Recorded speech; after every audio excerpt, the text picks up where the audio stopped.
शिवजीको दुईटा ऊ आएको छ त।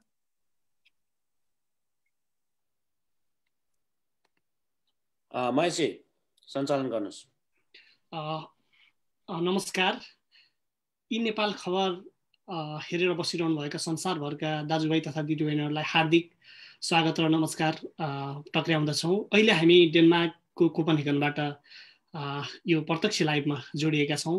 आज हामी संसद विघटन र लोकतन्त्रको प्रश्न विषयक एउटा अन्तर्क्रिया कार्यक्रममा डेनमार्कमा रहनुभएका राजनैतिक तथा सामाजिक व्यक्तित्वहरूसँग यो संसद विघटन र लोकतन्त्रको प्रश्नको विषयमा हामी छलफल गर्न गइरहेका छौँ। विशेष गरी भर्खरै मात्र नेपालमा प्रधानमन्त्री केपी ओलीले जसरी संसद विघटन गर्नुभयो, त्यस पछाडि चाहिँ एक थरी राजनीतिक पार्टीहरू आन्दोलनमा उत्रिरहेका छन् र जुन प्रधानमन्त्रीले चाहिँ वैशाखमा चुनाव गर्ने घोषणा पनि गरिरहनु भएको छ। यसले देश अब कता जाँदैछ? अब लोकतन्त्रको प्रश्न के रहन्छ? हामीले सोचेका थियौँ नयाँ संविधान बनेपछि पक्कै पनि देशमा अब शान्ति विकासको बाटो लिनेछ, राजनीतिक स्थिरता हुनेछ भन्ने, तर त्यो पनि अहिले कता न कता दलदलमा फँसेको जस्तो संसारभरका नेपालीहरूले गरिरहेका छौँ। फेरि देशमा चुनाव पनि नहुने र आन्दोलनको वातावरण बन्ने र फेरि देशमा अशान्ति भड्किने हो कि भन्ने पनि एक किसिमका आशंकाहरू संसारभरका नेपालीहरूकै रहेको छ। हामी परदेशमा भए पनि, हाम्रो ज्यान विदेशमा भए पनि हाम्रो मन भने नेपालमा छ। हरेक राजनीतिक सामाजिक विषयले र सवालले हाम्रो मन चाहिँ विदेशमै भए पनि सधैँ बेचैन गराउने गर्छ र यसै विषयमा संसद विघटन पछिको अवस्था र अब लोकतन्त्रको रक्षाको लागि के हुन्छ, के गर्नुपर्छ भन्ने विषयमा हामी आज छलफल गर्न गइरहेका छौँ। विशेष गरी आजको हाम्रो यो छलफल कार्यक्रममा हामी जुट्दैछौँ हाम्रो डेनमार्कमा रहेका विभिन्न राजनीतिक सामाजिक सङ्घ संस्थाका प्रमुखहरू।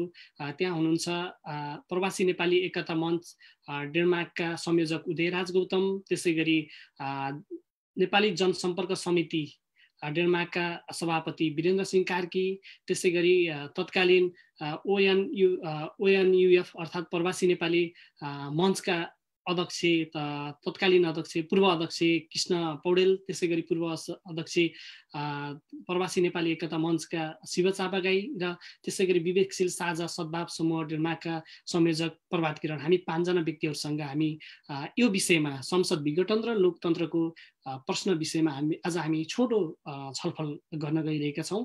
र यो छलफल किन आवश्यक पर्यो, किन हामी गर्दैछौँ त भन्ने विषयमा यो नेपाल खबर.com-मा आबद्ध महेन्द्र खड्काजीले चाहिँ छोटोमा आफ्नो कुराहरू, किन यो हामीले कार्यक्रम छलफल गर्दैछौँ त भन्ने विषयमा छोटो 2 मिनट कुरा राख्नुहुनेछ। त्यसपछि हामी प्रश्न उत्तरमा जानेछौँ। अबको क्रममा महेन्द्र खड्काजी। नमस्कार। यी नेपाल खबर.com-बाट विश्वभरिबाट हेरिरहनुभएका सम्पूर्ण श्रोताहरूलाई र वक्ताहरूलाई पनि म हार्दिक नमस्कार टक्राउन चाहन्छु। आज देश एउटा गम्भीर मोडमा आइपुगेको छ। हामीले नयाँ संविधान बनेपछि देशमा राजनीतिक स्थिरता हुन्छ भन्ने सोचेका थियौँ, मुलुकले समृद्धिको दिशातिर जान्छ भन्ने सोचेका थियौँ। नेपाली जनता नेपाली राजनीतिको अस्थिरताबाट आजित भइसकेको अवस्थामा तत्कालीन नेकपा एमाले र माओवादी केन्द्र बीचको एकता र 2074 सालको चुनावपछि नेकपा एक्लैले 2/3 मत देशभरिबाट जितिसकेपछि अब देश बन्छ भन्ने कुरामा हामी ढुक्क भइयो। तर अस्ति पुस 5 गते प्रतिनिधि सभाको प्रधानमन्त्री केपी शर्मा ओलीद्वारा विघटन भयो। यसले संसारभरका नेपालीहरूमा फेरि पनि संशय र निराशा जगाएको छ। अब हाम्रो देश कता जाला भन्ने हामीलाई चिन्ताले फेरि पनि सताउँदैछ। के हामी फेरि नयाँ राजनीतिक दलदलमा फस्न लागेका हौँ? के अबको स्थिरताले, राजनीतिक अस्थिरताले देशलाई कता लाला? सुखी नेपाली समृद्ध नेपालको नारा दिएर 5 वर्षको लागि निर्वाचित सरकार अर्थात् प्रतिनिधि सभा 3 वर्ष नपुग्दै के कारणले गर्दा टुक्रियो? प्रतिनिधि सभा किन विघटन भयो र यो विघटनले देशलाई अब कता लैजाला? अबको निकास के होला त? यही शीर्षकमा परदेशमा भए पनि हामी देशको सवालमा केन्द्रित भएर डेनमार्कका राजनीतिक सामाजिक व्यक्तित्वहरूसँग कुराकानी गर्दैछौँ। हामी जहाँ भए पनि देशमा लोकतन्त्र, शान्ति र विकासको पक्षमा कसरी आवाज उठाउन सकिन्छ भन्ने ध्येयका साथ आजको यो भर्चुअल छलफल गर्दैछौँ। फेरि पनि हामीलाई संसारभर सुनिरहनुभएका इनेपालखबर.com का श्रोताहरूलाई तथा वक्ताहरूलाई म फेरि पनि स्वागत गर्न चाहन्छु। महेशजी। हजुर, धेरै धन्यवाद महेन्द्र खड्काजी। यहाँले चाहिँ हामी यो छलफल किन गर्दैछौँ भन्ने विषयमा आफ्नो छोटो कुरा राख्नुभयो। अब हामी छलफलमा अगाडि बढ्न गइरहेका छौँ र यहाँहरू हाम्रो 5 जना अतिथि वक्ताहरूलाई मैले अगाडि एकपटक नाम लिइसकेको छु र अब हामी सिधै छलफलमा जान गइरहेका छौँ।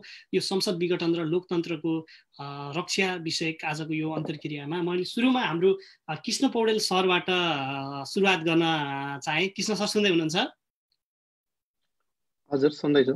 हजुर, कृष्ण सर, आज यो प्रश्न मैले हजुरबाट किन सुरुवात गर्न खोजेँ भने चाहिँ गए राति करिब 1 बजेतिर यहाँले चाहिँ झन्डै 30 वर्षदेखि एउटा कम्युनिस्ट पार्टीको सदस्य रहेर नेपालबाटै काम गर्दै आउनुभएको र प्रवासमा रहे पनि राजनीतिक सामाजिक रूपमा अग्रणी भूमिकामा रहँदै आउनुभएको व्यक्ति जब संसद विघटनपछि र यो पार्टी विभाजनपछि र हजुर प्रदेशमा रहनुभएको पनि झन्डै 12 वर्षको अवस्थामा गए राति 1 बजे अब म कुनै पनि राजनीतिक पार्टीमा नदेखिने स्वतन्त्र रूपमा चाहिँ छलफल बहस गर्ने, लेख्ने, पढ्ने भन्ने विषयमा अलि कतै प्रष्ट कित्त नदेखिने भनेर लेख्नुभयो। यसले अलि एक किसिमले अलि दुःख पनि तुल्यायो र अब ताकि एउटा अध्ययन पार्टीमा लामो समय 30 वर्षदेखि रहेको व्यक्ति एक्कासी यो निष्कर्षमा पुग्नुको कारण के होला, यो पछिल्लो संसद विघटन पछिको पार्टी विघटन हो कि अरू कारण हो कि छोटोमा बताइदिनुहोस् न। यो अलि मलाई उत्सुक लाग्यो र धेरै लाई पनि यसले चाहिँ प्रश्न पार्ने एउटा मौका पनि हो कि भन्ने जस्तो मलाई लाग्छ। कृष्ण सर। धन्यवाद महेशजी। त्यो चाहिँ म के भन्न चाहन्छु भने म जति बेला राजनीतिक रूपले सहभागी भएँ त्यो पञ्चायतकाल थियो। 43 सालदेखि म सहभागी भएको थिएँ र 47 सालको चाहिँ 46 सालको जनआन्दोलनमा त्यति बेला म सक्रिय रूपले सहभागी भएको थिएँ र त्यति 47 सालको संविधान त्यति बेलाको चाहिँ निर्माण प्रक्रियामा पनि म एकदमै चासो थियो। 47 सालका संविधानका प्राय जसो धाराहरू मलाई लगभग त्यतिखेर चाहिँ कन्ठै जस्तो पनि थियो, कहाँ के थियो भन्ने पनि थाहा थियो र त्यतिखेरको चाहिँ प्रक्रियाको कुरा, लोकतान्त्रिक प्रक्रियाको कुरामा लोकतन्त्रको महत्त्व के हुन्छ, प्रजातन्त्रको महत्त्व के हुन्छ भन्ने कुरा पञ्चायतकालमा भोगेको हुनाले पनि मलाई त्यो चाहिँ एकदमै उस थियो। हुन त कम्युनिस्टहरूले कम्युनिस्ट पार्टीको चाहिँ पुरानो स्कुलिङ के थियो पहिला भने यो बहुदल भनेको झन्झट हो। बहुदल ल्याएपछि जनवाद ल्याउन गाह्रो हुन्छ। त्योभन्दा बहुदल नल्याइकन एकैचोटि चाहिँ जनवादमा जानुपर्छ, लिगको सत्ताको विरुद्धमा लड्नुपर्छ। त्यसैले बहुदल चाहिँ यो चाहिँ ठिक होइन भन्ने सोच पनि वामपन्थीहरूमा थियो, कम्युनिस्टहरूमा, कतिपय कम्युनिस्टहरूमा थियो। यो बहुदलीय व्यवस्था लोकतन्त्रलाई पनि झन्झट मान्ने थियो। तर तत्कालीन माले पछि एमाले भयो, उसले के गर्यो भने होइन, हामी लोकतन्त्रलाई नै उपयोग गरेर त्यसबाट नै अगाडि बढ्न सक्छौँ। हामी लोकतन्त्र पाउँदा पाउँदै त्यसलाई चाहिँ खेर फालेर अरूतिर जान उपयुक्त हुँदैन भन्ने कुरा भयो र पछि त्यसलाई सैद्धान्तिकरण गर्दै बहुदलीय जनवादको विचार पनि आयो। महाधिवेशनले पास गर्यो मदन भण्डारीको। त्यो चाहिँ महाधिवेशनमा चाहिँ बहुदलीय जनवादको मुख्य सार के हो भने कम्युनिस्ट पार्टीले अब चाहिँ पुरै अब्सोल्युट शासक बन्ने चाहना राख्नु हुँदैन। त्यो लोकतान्त्रिक ढङ्गले चल्नुपर्छ, विधिगत ढङ्गले चल्नुपर्छ, संविधान बनाएर त्यो संविधान अन्तर्गत रहेर चल्नुपर्छ भनेको संविधानको सर्वोच्चता। भोलि संविधानलाई हिजो राजाले चाहिँ चाहेको बेलामा संशोधन गर्ने, यताउति मनमानी गर्ने खालको होइन, संविधानसँग बाँधिएर चल्नुपर्छ होइन। शक्ति पृथ्वीकरणको सिद्धान्त पालना गर्नुपर्छ। राज्य चाहिँ सबै एउटा मात्र शक्तिको हुनु हुँदैन, सबैको चाहिँ सिस्टम बसाल्नुपर्छ होइन। अनि प्रजातन्त्रीकरणको लोकतन्त्रको सार भनेको के हो भने बहुमतको कुरा मान्ने हो, अल्पमतमा परिसकेपछि त्यो कुरा स्वीकार गर्ने हो। यी कुराको चाहिँ यो सारलाई त्यति बेलाको पार्टीले नेकपा एमाले आत्मसात गरेर त्यसै मान्यतामा शिक्षित हुँदै अगाडि गरी आइयो। त्यसपछि फेरि के हो भने 47 सालको संविधान पनि दुरुपयोग भयो, त्यहाँ पनि त्यसलाई पनि तोडियो, त्यसको पनि सबै पार्टीबाट त्यस्तो भयो। आखिरमा त्यसको एकदमै दुरुपयोग गर्ने काम त्यति बेला संवैधानिक राजतन्त्र भनेर मानिएको थियो, राज संस्थाले पनि दुरुपयोग गर्यो, त्यसलाई तोड्यो। आखिर के हो भने फेरि चाहिँ लोकतन्त्रको लागि आन्दोलन गर्नु पर्यो। लोकतन्त्रको लागि एउटा जीवनकालमा 2 पटक चाहिँ आन्दोलनमा सहभागी पाइयो र त्यतिखेर राजाको ज्ञानेन्द्रको तानाशाही व्यवस्था, यतातिर फेरि सशस्त्र द्वन्द्वको माओवादी द्वन्द्वको चाहिँ यता जङ्गलतिरको चाहिँ त्यताको एउटा चाहिँ दबाब, त्यो पनि आतंक त्यति बेलाको त्यहाँको पनि दबाब चाहिँ हामीले महसुस गऱ्यौँ। गाउँ गाउँका कार्यकर्ताहरू राजनीति गर्न नसकेसम्म कहाँ आउनुपर्ने, त्यही पनि आतंकित हुने कुरा। अर्कोतिर चाहिँ सहरबाट पनि एउटा खालको सैनिक शासनको व्यवस्था, त्यो चेपमा परेको, त्यसबाट चाहिँ मुक्त भएर त्यसको लागि चाहिँ धेरै मान्छेहरू आन्दोलन गरे। राप्रपाका मान्छेहरू पनि आन्दोलन आएका थिए, किनभने त्यो चाहिँ लोकतन्त्र बिनाको शासन कस्तो हुँदो रहेछ वास्तवमा, लोकतन्त्र नभएको अवस्थाको भन्ने कुरा चाहिँ एकदमै महसुस भयो।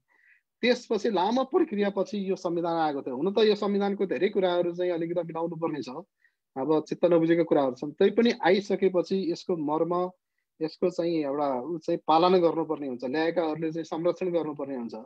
तर चाहिँ के छ भने जसले लोकतन्त्रको लागि चाहिँ लडेको भन्ने मान्छे, जसले चाहिँ बदली जनवादको चाहिँ मुख्य म एउटा व्याख्याता हुँ, मुख्य एउटा आत्मिक चाहिँ एउटा संरक्षक हुँ भन्ने मान्छे, जसले अब यो संविधान ल्याएको भन्ने मान्छे, उही मान्छे त्यही समूहले नै अहिले चाहिँ संविधान विधि विधानको कुरा, लोकतान्त्रिक मान्यता पार्टीभित्र होस् अथवा राज्यमा होस्, त्यसलाई तोडेर चाहिँ यसलाई दुरुपयोग गरेर एक खालको मध्ययुगीन तानाशाहले जस्तो मलाई यो गर्न डिस्टर्ब भयो, त्यस कारणले म चाहिँ भन्ने खालको चाहिँ शैलीमा आउने, अनि त्यसलाई चाहिँ केही मान्छेहरूले त्यो चाहिँ एकदमै चाहिँ बहादुरी हो भनेर त्यो चाहिँ एउटा कालो इतिहासलाई चाहिँ अब सेतो बनाउन खोज्ने त्यो प्रयास हुने र त्यसैको आधारमा चाहिँ फेरि पार्टीभित्र पनि ध्रुवीकृत हुने, अनि यता लाम उता लाम भन्ने कुरा हुने र त्यसको लागि त्यसको उसमा पार्टी त्यो सिचुएसन क्रिएट गर्न पनि पार्टीभित्र पनि कयौँ चाहिँ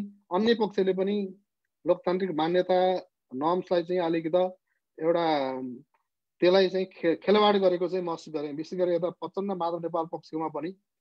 किनभने त्यो कुरा मैले के महसुस गरेँ, जस्तै कतिपय प्रस्तावहरू सभामुखको शक्तिको पनि त्यहाँ दुरुपयोग भयो, किनभने प्रस्तावहरू ल्याउन नदिने, त्यहाँ चाहिँ पेश नहुने, संवैधानिकमा उपस्थित नहुने, त्यस कारणले लोकतन्त्रको लागि चाहिँदाखेरि प्रयोग गर्ने, नभए सबैलाई गाँडो हुने, त्यस कारण आफू त्यो विधिभित्र बस्न नचाहने, सकेसम्म तोड्न खोज्ने, त्यो एक अर्कालाई तोड्ने क्रममा चाहिँ के हो भने यो कुरा तोडिएको छ। अहिले यो चाहिँ कदम अब संवैधानिक रूपले पनि एउटा असंवैधानिक संविधानले दिएको छैन, किनभने त्यहाँ किटानी व्यवस्था त्यस्तो केही पनि छैन। अर्कोतिर राजनीतिक रूपले पनि उपयुक्त छैन, अर्कोतिर व्यावहारिक रूपले पनि अहिलेको चाहिँ एकदम कङ्कटपूर्ण अवस्था छ। त्यो कुराको आधारमा चाहिँ फेरि चाहिँ त्यो कुरा हुँदाखेरि त्यसको पक्ष विपक्षमा चाहिँ सहभागी भएर अहिलेको मैले सन्दर्भ भनेको राजनीतिमा जुन पार्टीमा अहिले चाहिँ पार्टी फुटेको त छैन, तर के छ पार्टीमा चाहिँ समूहकृत भएको छ, ध्रुवीकृत भएको छ। यो प्रधानमन्त्रीको अहिलेको कदम चाहिँ ठिक छ, एकदम बहादुरीपूर्ण छ, यसले चाहिँ अब चाहिँ देश ऊ हुन्छ भन्ने पक्षहरू पनि छन्, अब यसलाई चाहिँ ऊ भन्ने पक्ष छन्। मेरो मान्यता छ नि यो कदम आफैमा एकदमै चाहिँ गलत कुरा हो।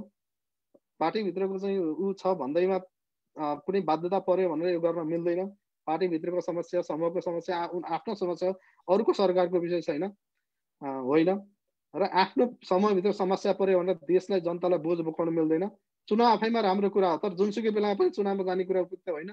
त्यो सन्दर्भ, त्यो घटना चाहिँ औचित्यपूर्ण छैन। तर यो बिचमा पार्टीमा चाहिँ यो त्यो भन्ने पक्ष जुन छ, मैले यो पक्ष पनि स्वीकार गर्न नसक्ने, अर्को पक्षको पनि तौर तरिकाहरू, कतिपय मान्यताहरू चाहिँ स्वीकार गर्न भएको र साथीहरूले यतिखेर कतै न कतै चाहिँ अब लाग्नुपर्छ भनेर प्रेसरहरू आइरहेको हुनाले, किनभने अहिले उता छैन, पार्टी चाहिँ आधिकारिक टुङ्गो लागेको छैन, संविधान यो विघटनको कुरा धेरै हुँदै पनि प्रेसर आइरहेको हुनाले मैले के हो भने अहिलेको समूहगत रूपले कतै लाग्ने प्रेसर नगर, होइन।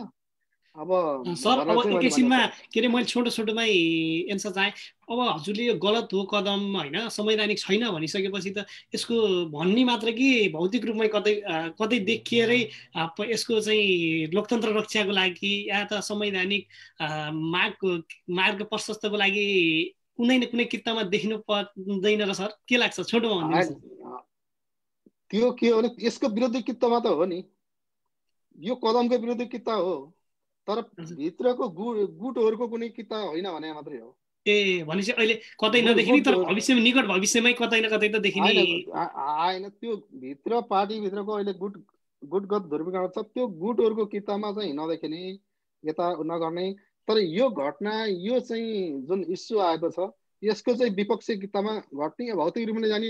अब यहाँ जुलुस हुने भए जान हुन्थ्यो होइन, छैन होइन। अब बोल्ने कुरा हो, लेख्ने कुरा लेखिएको छ, भन्ने कुरा भनिएको छ, त्यही त्यो भएको अरू भौतिक कुरा के गर्नु छ? बम पड्काउनु छैन, केही छैन, के हुन्छ?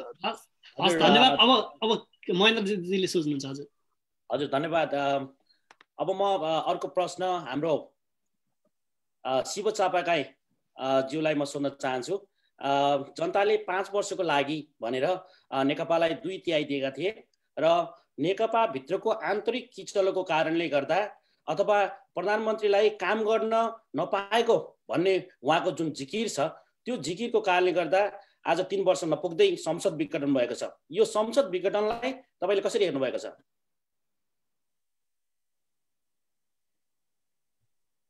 शिवदाई सुन्दै हुनुहुन्छ?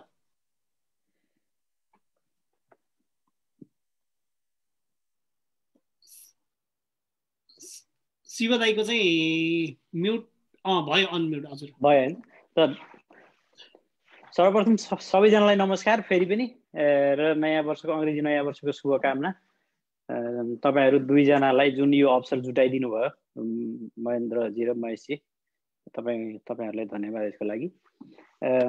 मूलत अहिलेको राजनीतिक परिवेशमा अब चर्की आएको यो विषयवस्तुलाई हामीले कुन एंगलबाट कसरी विश्लेषण गर्छौं भनेर भन्नुपर्दाखेरि अब विभिन्न खालका ध्रुवीकरणहरू भइरहेका छन्। दुर्भाग्यपूर्ण त यो हो कि नेकपालाई जुन जनताले व्यापक रूपमा जनअनुमोदन गरेर 2/3 बहुमत मार्फत झन्डै 2/3 बहुमत मार्फत सरकारमा सत्तामा पुर्याएका थिए। जनताको अपेक्षा पनि अब राजनीतिक स्थायित्व हुन्छ र तीव्र रूपमा विकास को फड्को मार्ने छ देशले। एटलिस्ट अब हामी चाहिँ यही राजनीतिक अस्थिरताको कारणले गर्दाखेरि विकास को मूल प्रवाहबाट पछि पर्नु नपर्ने भयो भन्ने किसिमको आशा थियो। त्यसलाई चाहिँ आन्तरिक, मलाई लाग्छ यो आन्तरिक मात्रै भनेर आफ्नो साँचो थैली नबाँधिसकेपछि अरूलाई दोष लाग्नु पर्ने ठाउँ त छैन। तर यो आन्तरिक मात्रै पनि हो जस्तो लाग्दैन मलाई। बढी त मुख्य रूपमा चाहिँ यो आन्तरिक रूपमा एउटा पावर सत्ता केन्द्रित चरम महत्वाकांक्षा नेताहरूको जुन लेनदेनको रूपमा पार्टी एकीकरण गराइयो, मूलत मैले त मेन समस्या जड नै त्यही देख्छु। त्यो जुन पार्टी एकीकरणको जुन मूल उद्देश्य बाहिर देखाइएको थियो तर भित्र त अर्कै रहेछ नि त। जनताहरूले त छर्लङ्ग रूपमा बुझिसके। जनताहरूले चाहेको के थियो भने राजनीतिक स्थायित्व हुन्छ। नेकपाको सरकार आइसकेपछि कमसेकम निमुखा शोषित पीडित जनताहरू अथवा मूल रूपमा भन्दाखेरि समग्र रूपमा देशको विकास हुन्छ। राजनीतिक स्थायित्व भइसकेपछि एउटा शक्ति आउँछ जसले चाहिँ सरकार सञ्चालनमा कुनै बाधा अवरोध हुँदैन। पहिले जस्तो त्रिशङ्कु शासन सत्ताको बेलामा सत्ताका जिनाजप्चीहरू त्यो किसिमको खेलबाट अब मुक्त होला र एक किसिमले विकासको फड्को मार्ला भन्ने किसिमको अपेक्षा थियो, जनअपेक्षा थियो। त्यही अनुसार पार्टीको तल्लो लेभलको कार्यकर्तादेखि लिएर आम सर्वसाधारण जनताले पनि अनुमोदित गरेका हुन् नेकपाको सरकारलाई र जनअनुमोदन गरेर झन्डै 2/3 बहुमत दिएका हुन्। तर उनीहरूको उद्देश्य भनेको अब सत्ता बाँडफाँडकै रहेछ हैन। त्यो उद्देश्य त्यो अघोषित उद्देश्य त जनताहरूसँग सरकार हुने कुरो भएन, जनताहरूलाई थाहा हुने कुरो पनि भएन। जुन सतहमा आयो मिल्ने बेलासम्म सबै कुरो ठिकठाक थियो, मिल्न छोडिसकेपछि अब पाइँदैन भन्ने स्थिति आइसकेपछि त्यहाँबाट अब समस्या सुरु भयो जस्तो लाग्छ मलाई चाहिँ। तर त्यो समस्या सुरु भयो भन्दै गर्दाखेरि अहिलेको यो कदम जस्टिफाई त नहोला, तर अब अहिले यो कदम संवैधानिक असंवैधानिक भन्ने पक्षमा अहिले म त्यति हतार गर्न जरुरी देख्दिनँ जस्तो लाग्छ, किन भन्दा सम्मानित सर्वोच्च अदालतमा पुगिसकेको इस्यु हो। कानुनको संविधानको व्याख्या गर्ने सर्वोच्च स्थान भनेको सर्वोच्च अदालत हो। सर्वोच्च अदालतले एउटा फैसला देला, त्यो अनुसार राजनीतिक ध्रुवीकरण पनि बन्ला। तर समग्रमा यो एक किसिमको दुर्भाग्यपूर्ण नै ठान्छु मैले। त्यही नै हो मेरो धारणा यस बारेमा। अहिले चाहिँ कतैतिर के अरे यो राम्रो या नराम्रो, ठिक या बेठिक भनेर कतै देखिन चाहनु होइन, तटस्थ रहनु भयो है भनेपछि हजुर?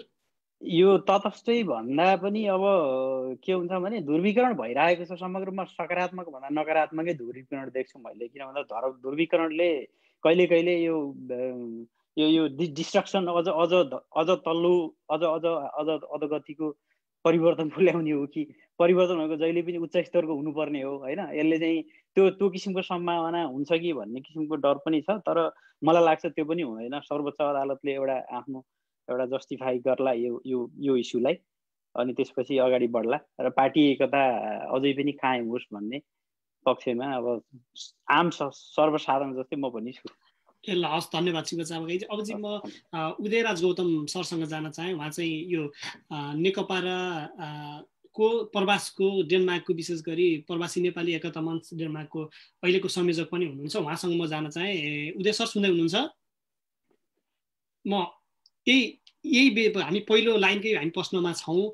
यो प्रधानमन्त्री केपी ओलीले जुन चालेको कदम र संसद विघटनलाई हजुरले व्यक्तिगत रूपमा कसरी लिनुभएको छ? यो ठिक हो होइन? सकेसम्म वक्ताहरूलाई मेरो अनुरोध छोटोमा यहाँहरूले चाहिँ आफ्नो कुराहरू राख्नुहुनेछ। अबको क्रममा उदय सर। धन्यवाद महेन्द्रजी। यहाँहरू दुईजनाले यो आजको एउटा अन्तर्क्रिया कार्यक्रम आयोजना गरेर हाम्रो विचारलाई सम्प्रेषण गर्ने एउटा अवसर प्रदान गरिदिनु भयो। म त्यसको लागि चाहिँ प्रवासी एकता मञ्चको तर्फबाट र मेरो व्यक्तिगत तर्फबाट यहाँहरूलाई धन्यवाद दिन चाहन्छु। मूलत अब यो घटनाक्रमको विषयमा प्रतिक्रिया के छ, तपाईँहरूको सङ्गठनको के छ, व्यक्तिको के छ भन्ने जुन त्यही नै होइन तपाईँ प्रश्न? हजुर हो। यो घटनापछिको यो संसद विघटन पछिको कदमलाई हजुरले कसरी लिनुभयो? अब वास्तवमा भन्नुहुन्छ भनेदेखि प्राविधिक रूपमा जे जस्तो भए पनि यसलाई शासकीय दृष्टिकोणबाट कुनै पनि घटना घटिसकेपछि एउटा त्यो घटनालाई हेर्ने दुईवटा दृष्टिकोण हुन्छ जस्तो मलाई लाग्छ। एउटा त्यसलाई जनताको दृष्टिकोणबाट हेरिनुपर्छ, जनताको लेभलबाट हेरिनुपर्छ, मतदाताहरूको लेभलबाट हेरिनुपर्छ र त्यसपछि ग्रासरुट लेभलमा भएका गरिखाने वर्गहरूको र सर्वसाधारणको दृष्टिकोणबाट हेर्ने एउटा दृष्टिकोण हुन्छ भनेदेखि एउटा चाहिँ शासकीय दृष्टिकोण हुन्छ। शासकहरूले त्यसलाई कुन अर्थमा लिन्छन्, कसरी बुझ्छन्, कसरी परिभाषित गर्छन्, त्यसको व्याख्या विश्लेषण कसरी गर्छन् भन्ने चाहिँ यो दुईटा कोणबाट हेर्नुपर्छ जस्तो मलाई लाग्छ। म आफूले त्यसलाई शासकीय दृष्टिकोणबाट हेर्ने कुरो त एउटा छुट्टै होला। जस्तै कि तपाईँको संसद विघटन गर्दाखेरि 2017 सालमा राजा महेन्द्रले पनि निर्वाचन गराउँछु, जनताको नासो मैले जनतालाई नै सुम्पिन्छु भनेर त्यसपछि गएर चाहिँ बिपी कोइरालाको बहुमतको सरकारलाई, द्वितीयको बहुमतको सरकारलाई चाहिँ उनले अपदस्थ गरे र त्यसपछि शासन आफ्नो हातमा लिए, निरङ्कुशता मुलुकमा चाहिँ मौलायो र उनले पनि आफूलाई लोकतन्त्रवादी, प्रजातन्त्रवादी र त्यसपछि जनताको नजरमा म चाहिँ लोकप्रिय भन्ने नै त्यस्तो खालको नारा उनले अगाडि सारे र त्यसको परिणति के कस्तो भयो भन्ने विषयमा मैले त्यसलाई व्याख्या गर्न आवश्यक छ जस्तो लाग्दैन। र 2058 सालमा शेरबहादुर देउवाले संसद विघटन गरिसकेपछि पनि त्यो सम्भवतः शेरबहादुर देउवाले राजाको हातमा मैले सुम्पिन्छु भनेर नगरेको हुन सक्छन् होइन। उनी अब एउटा प्रजातन्त्रवादी नेता भएको कारणले अन्ततगत त्यसको रिजल्ट के आयो भन्ने विषयमा पनि नेपाली जनता साथी छन्। तपाईँहरूले पनि त्यो विषयलाई बुझ्नुहुन्छ जस्तो मलाई लाग्छ। पछि गएर उनले आफूले त्यसलाई निर्वाचन गराउन सके कि सकेनन् भन्ने खालको कुरो पनि त्यो परिणाम पनि हामीले भोगियो र यस कारणले शासकीय दृष्टिकोणबाट हेर्दाखेरि शासकहरूले आफूले गरेका क्रियाकलापहरूलाई त्यसलाई चाहिँ प्रजातन्त्रको जामा पहिराउने, लोकतन्त्रको जामा पहिराउने र त्यसलाई चाहिँ नीति विधि संविधान अन्तर्गत छ भनेर व्याख्या गर्ने यो पुरानो चलन हो। यो चलन अहिले पनि हाम्रो समाजमा चाहिँ विद्यमान छ र अहिले सम्माननीय प्रधानमन्त्री केपी शर्मा ओलीजीले नेकपाको 2/3 बहुमतको संसदलाई विघटन गरिसकेपछि पनि त्यही पुरानो खालको शैली, पुराना शासकहरूको चाहिँ शब्दहरू सापट लिएर उहाँले चाहिँ लोकतन्त्रको विकासको लागि, जनताको चाहनाको लागि मैले जनताको नासो जनतालाई सुम्पेँ, त्यहीबाट चुनाव लडेर आए हुन्छ भन्ने खालको सम्भवतः राजा महेन्द्र र त्यसपछि ज्ञानेन्द्र र त्यसपछि गएर चाहिँ सम्माननीय प्रधानमन्त्री केपी शर्मा ओली, मलाई त्यो भन्दाखेरि पनि दुःख लाग्छ र उहाँहरूको यी शब्दहरू करिब तपाईँहरूले कम्पेयर गरेर हेर्नुभयो, राजा महेन्द्रको 17 सालको भाषण हेर्नुभयो र त्यसपछि ज्ञानेन्द्रको हेर्नुभयो भनेर अहिले केपी शर्मा ओलीको हेर्नुभयो भनेदेखि त्यति ठुलो तात्विक फरक चाहिँ छ जस्तो मलाई लाग्दैन। त्यस कारणले अब यहाँ के नै भन्नुपर्छ भन्दाखेरि अब छोटकरी नै भन्नुपर्दाखेरि तपाईँलाई छोटो प्रतिक्रिया भन्नुभएको छ। त्यस कारणले मैले त यसलाई के भन्छु भने यो घोर असंवैधानिक छ, घोर अलोकतान्त्रिक छ र त्यसपछि गएर यो एउटा एक खालको संवैधानिक कु हो यो त। किनभनेदेखि तपाईँको संविधान यो अहिलेको संविधानबाट अर्को सरकार बन्न सक्ने विकल्प हुँदाहुँदै यो संसद विघटन गरिएको छ। यदि यहाँ अर्को विकल्पै थिएन भनेदेखि संसद विघटन गर्नु, त्यसलाई राष्ट्रिय अन्तर्राष्ट्रिय जामा पहिराएर अन्तर्राष्ट्रिय अन्तर्राष्ट्रिय उदाहरण दिएर त्यो खालको चाहिँ आफ्नो तर्कलाई सिद्ध गर्नु त अलग विषय हुन्थ्यो होला। तर यहाँ त 2/3 सांसदहरूको बहुमत चाहिँ तपाईँको चाहिँ बाँकी नै छ र उहाँले आफू टेस्टेड पनि हुनुभएको छैन कि उहाँले अविश्वासको प्रस्ताव फेस गर्न सक्नु पर्थ्यो। त्यो गरिसकेपछि चाहिँ उहाँले त्यसबाट चाहिँ फेल भएर विघटन गर्नु चाहिँ एउटा अलग कुरो हुन सक्थ्यो होला, होइन। उहाँको विपक्षमा चाहिँ अविश्वासको प्रस्ताव संसदमा दर्ता पनि भएको छैन र उहाँले त्यसलाई अनुमान गरेर दर्ता हुने भयो भने अनुमान गरेर त्यसबाट डराएर संसदबाट भागेर त्यसलाई फेस गर्न नसकेर उहाँले चाहिँ त्यसलाई विघटन गर्नुभएको छ। त्यस कारणले यो असंवैधानिक छ, यो अलोकतान्त्रिक छ। नेपाली जनताले लडेर ल्याएको, स्थापित गरेको संविधानको मूल्य मान्यता विपरीत छ भन्ने मलाई लाग्छ। हजुर, धन्यवाद उदयराज गौतम सर। अब म प्रश्न वीरेन्द्र सिंह कार्कीलाई सोध्न चाहन्छु। उहाँ जनसम्पर्क समिति डेनमार्कका सभापति पनि हुनुहुन्छ र म के कुरा सोध्न चाहन्छु भने लोकतान्त्रिक आन्दोलनमा काङ्ग्रेसको भूमिका अत्यन्तै अब्बल र पहिलो अग्रगामी मोर्चामा रहेको छ। 2017 सालमा कु हुने बेलामा पनि काङ्ग्रेसको सरकारलाई अपदस्थ गरेर राजाले हातमा लिएका थिए।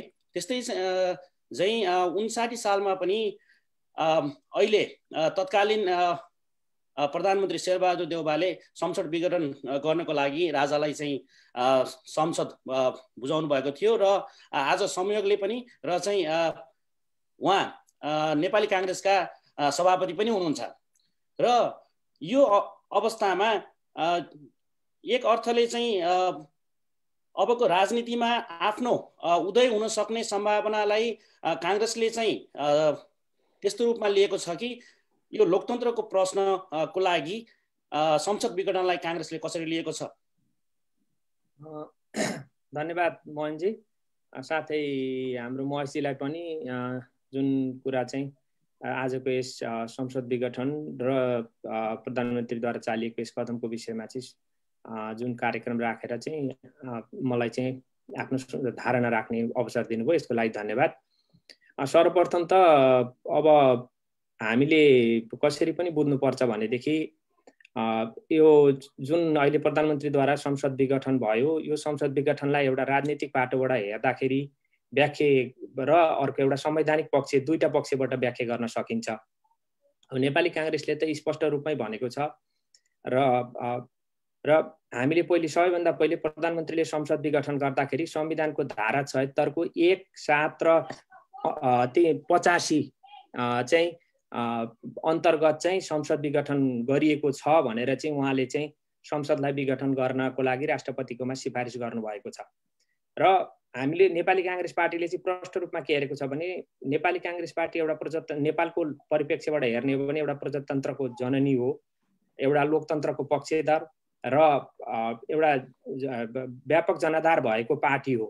त्यसकारणले पनि हामीले संवैधानिक एउटा संविधानलाई एउटा आत्मसात गरेर र नेपाली काङ्ग्रेसले प्रधानमन्त्री सुशील कोइरालाका पालामा जारी गरेको संविधानलाई चाहिँ आफ्ना पक्ष विपक्ष र कुनै शक्तिले चाहिँ कुनै उसले चाहिँ नेपालको संविधानलाई चाहिँ कमजोर बनाउन हुँदैन भन्ने पक्षमा नेपाली काङ्ग्रेस सधैँ अडानमा छ। त्यसकारण नेपालको संविधानलाई हेरेर हामीले अगाडि बढ्ने हो भने धारा 76 को 1, 7 र 85 बमोजिम जुन किसिमले चाहिँ प्रधानमन्त्रीले संसद विघटन चाहिँ राष्ट्रपति समक्ष पेश गर्नुभयो र राष्ट्रपतिले त्यसलाई अनुमोदन गर्नुभयो, त्यो हेर्ने हो भनेदेखि धारा 76 को चाहिँ 1 अन्तर्गत गठन भएको मन्त्री परिषदले अन्य धाराहरूलाई आकर्षण गरेर संसद विघटन गर्न सक्ने कुनै पनि अधिकार छैन। त्यसकारणले गर्दाखेरि नेपाली काङ्ग्रेसले चाहिँ यसलाई संसद विघटन चाहिँ असंवैधानिक छ, अलोकतान्त्रिक छ भन्ने कुरालाई चाहिँ प्रश्न पारेको छ। त्यसकारण म के भन्छु भने एउटा राजनैतिक पक्षबाट एउटा संवैधानिक पक्षबाट हेर्ने हो भनेदेखि त यो अहिले गरिएको प्रधानमन्त्रीद्वारा जुन किसिमले संसद विघटन गरिएको छ यो असंवैधानिक छ। यो एउटा नेपाली काङ्ग्रेस र नेपाली जनताले चाहिँ एउटा सर्वोच्च अदालतलाई चाहिँ एउटा अहिलेसम्म आस्थाको धरोहरको रूपमा हेरेका छन्। त्यसकारणले गर्दाखेरि संसद विघटन चाहिँ सदर हुने अवस्था छैन। दोस्रो कुरो हेर्ने हो भनेदेखि अब प्रधानमन्त्रीले 2/3 बहुमत नेपाली जनताले यत्रो 20औं 40औं वर्षसम्म लडेर राणादेखि राजादेखि नेपालको चाहिँ संवैधानिक राजतन्त्रको अवस्थादेखि माओवादीको युद्धदेखि सबैबाट वाक्क दिक्क भएर चाहिँ अब पुराना शक्तिहरू जो राजाले पनि देशलाई केही गर्न सकेनन्। त्यसकारण अब चाहिँ सम्पूर्ण राष्ट्रका शक्तिहरू मिलेर चाहिँ लोकतन्त्रलाई चाहिँ एउटा लोकतान्त्रिक गणतान्त्रिक नेपाल चाहिँ एउटा संविधान जारी गरेर त्यही अनुसारको नेपाललाई चाहिँ अब विकास र समृद्धिमा लानुपर्छ भन्ने जुन किसिमले चाहिँ नेपाली जनताले चाहिँ यी नेपाली राजनीतिक पार्टीहरूलाई साथ दिए, त्यसका आधारमा नेकपालाई चाहिँ कमसेकम दुईटा, एउटा युद्धमा रहेको शक्ति र एउटा चाहिँ एउटा के अरे मदन भण्डारीको चाहिँ जनताको बहुदलीय जनवाद लिएर गएका दुईटा शक्तिले चाहिँ कमसेकम विकास र समृद्धिलाई चाहिँ एउटा बाटो दिन्छन् कि भनेर एउटा ठुलो जनविश्वासका साथ चाहिँ 2/3 बहुमत दिएका थिए। त्यसकारण त्यो बहुमतलाई सुरक्षित गरेर नेपाललाई एउटा कमसेकम विकास र समृद्धिको एउटा ट्र्याकमा मात्रै लान सकेको भएदेखि पनि जनताले कमसेकम अहिले यो किसिमको निराशा बेहोर्नु पर्ने थिएन। सुरुदेखि नै सबैभन्दा दोष म कसलाई दिन्छु भन्नुहुन्छ भने दुवै पक्षलाई दिन्छु। किनभने नेकपामा एउटा पक्षलाई केपी ओली प्रधानमन्त्री भएर जानुभयो, उहाँले गरेका गलत कामहरू चाहे निर्मलाको बलात्कार होस्, चाहे ओम्नी काण्ड होस्, चाहे चाहिँ तपाईलाई चाहिँ यति होल्डिङसँगको होस्, चाहे 70 करोडको भिडियो होस्, ती हुँदाखेरि नेकपामा प्रचण्ड माधव नेपाल कोही पनि एक वचन बोल्नु भएन र उहाँहरूले कहिल्यै पनि पार्टीलाई संस्थागत रूपमा एउटा पार्टीको चाहिँ व्यवस्थापकीय रूपमा चाहिँ सरकार सञ्चालन गर्नुपर्छ, पार्टीद्वारा चाहिँ चुनिएर गएको र पार्टीको चाहिँ संसदको चाहिँ पार्टीले चाहिँ बहुमत दिएर चाहिँ संसदको बहुमत दिएर चाहिँ पठाएको, विश्वास दिएर पठाएको नेताले चाहिँ पार्टीको निर्णयलाई मानेर अगाडि बढ्नुपर्छ भनेर पहिलेदेखि नै उहाँहरूले त्यसो गर्नुभएको र दुईटा शक्ति एकीकृत भएर जाँदाखेरि चाहिँ कमसेकम उहाँहरूले एउटा संस्थागत रूपमा जाने, सबैलाई मानेर जाने, सबैको निर्णयलाई चाहिँ लिएर जाने किसिमले गर्नुभएको भए यो स्थिति आउँदैन थियो।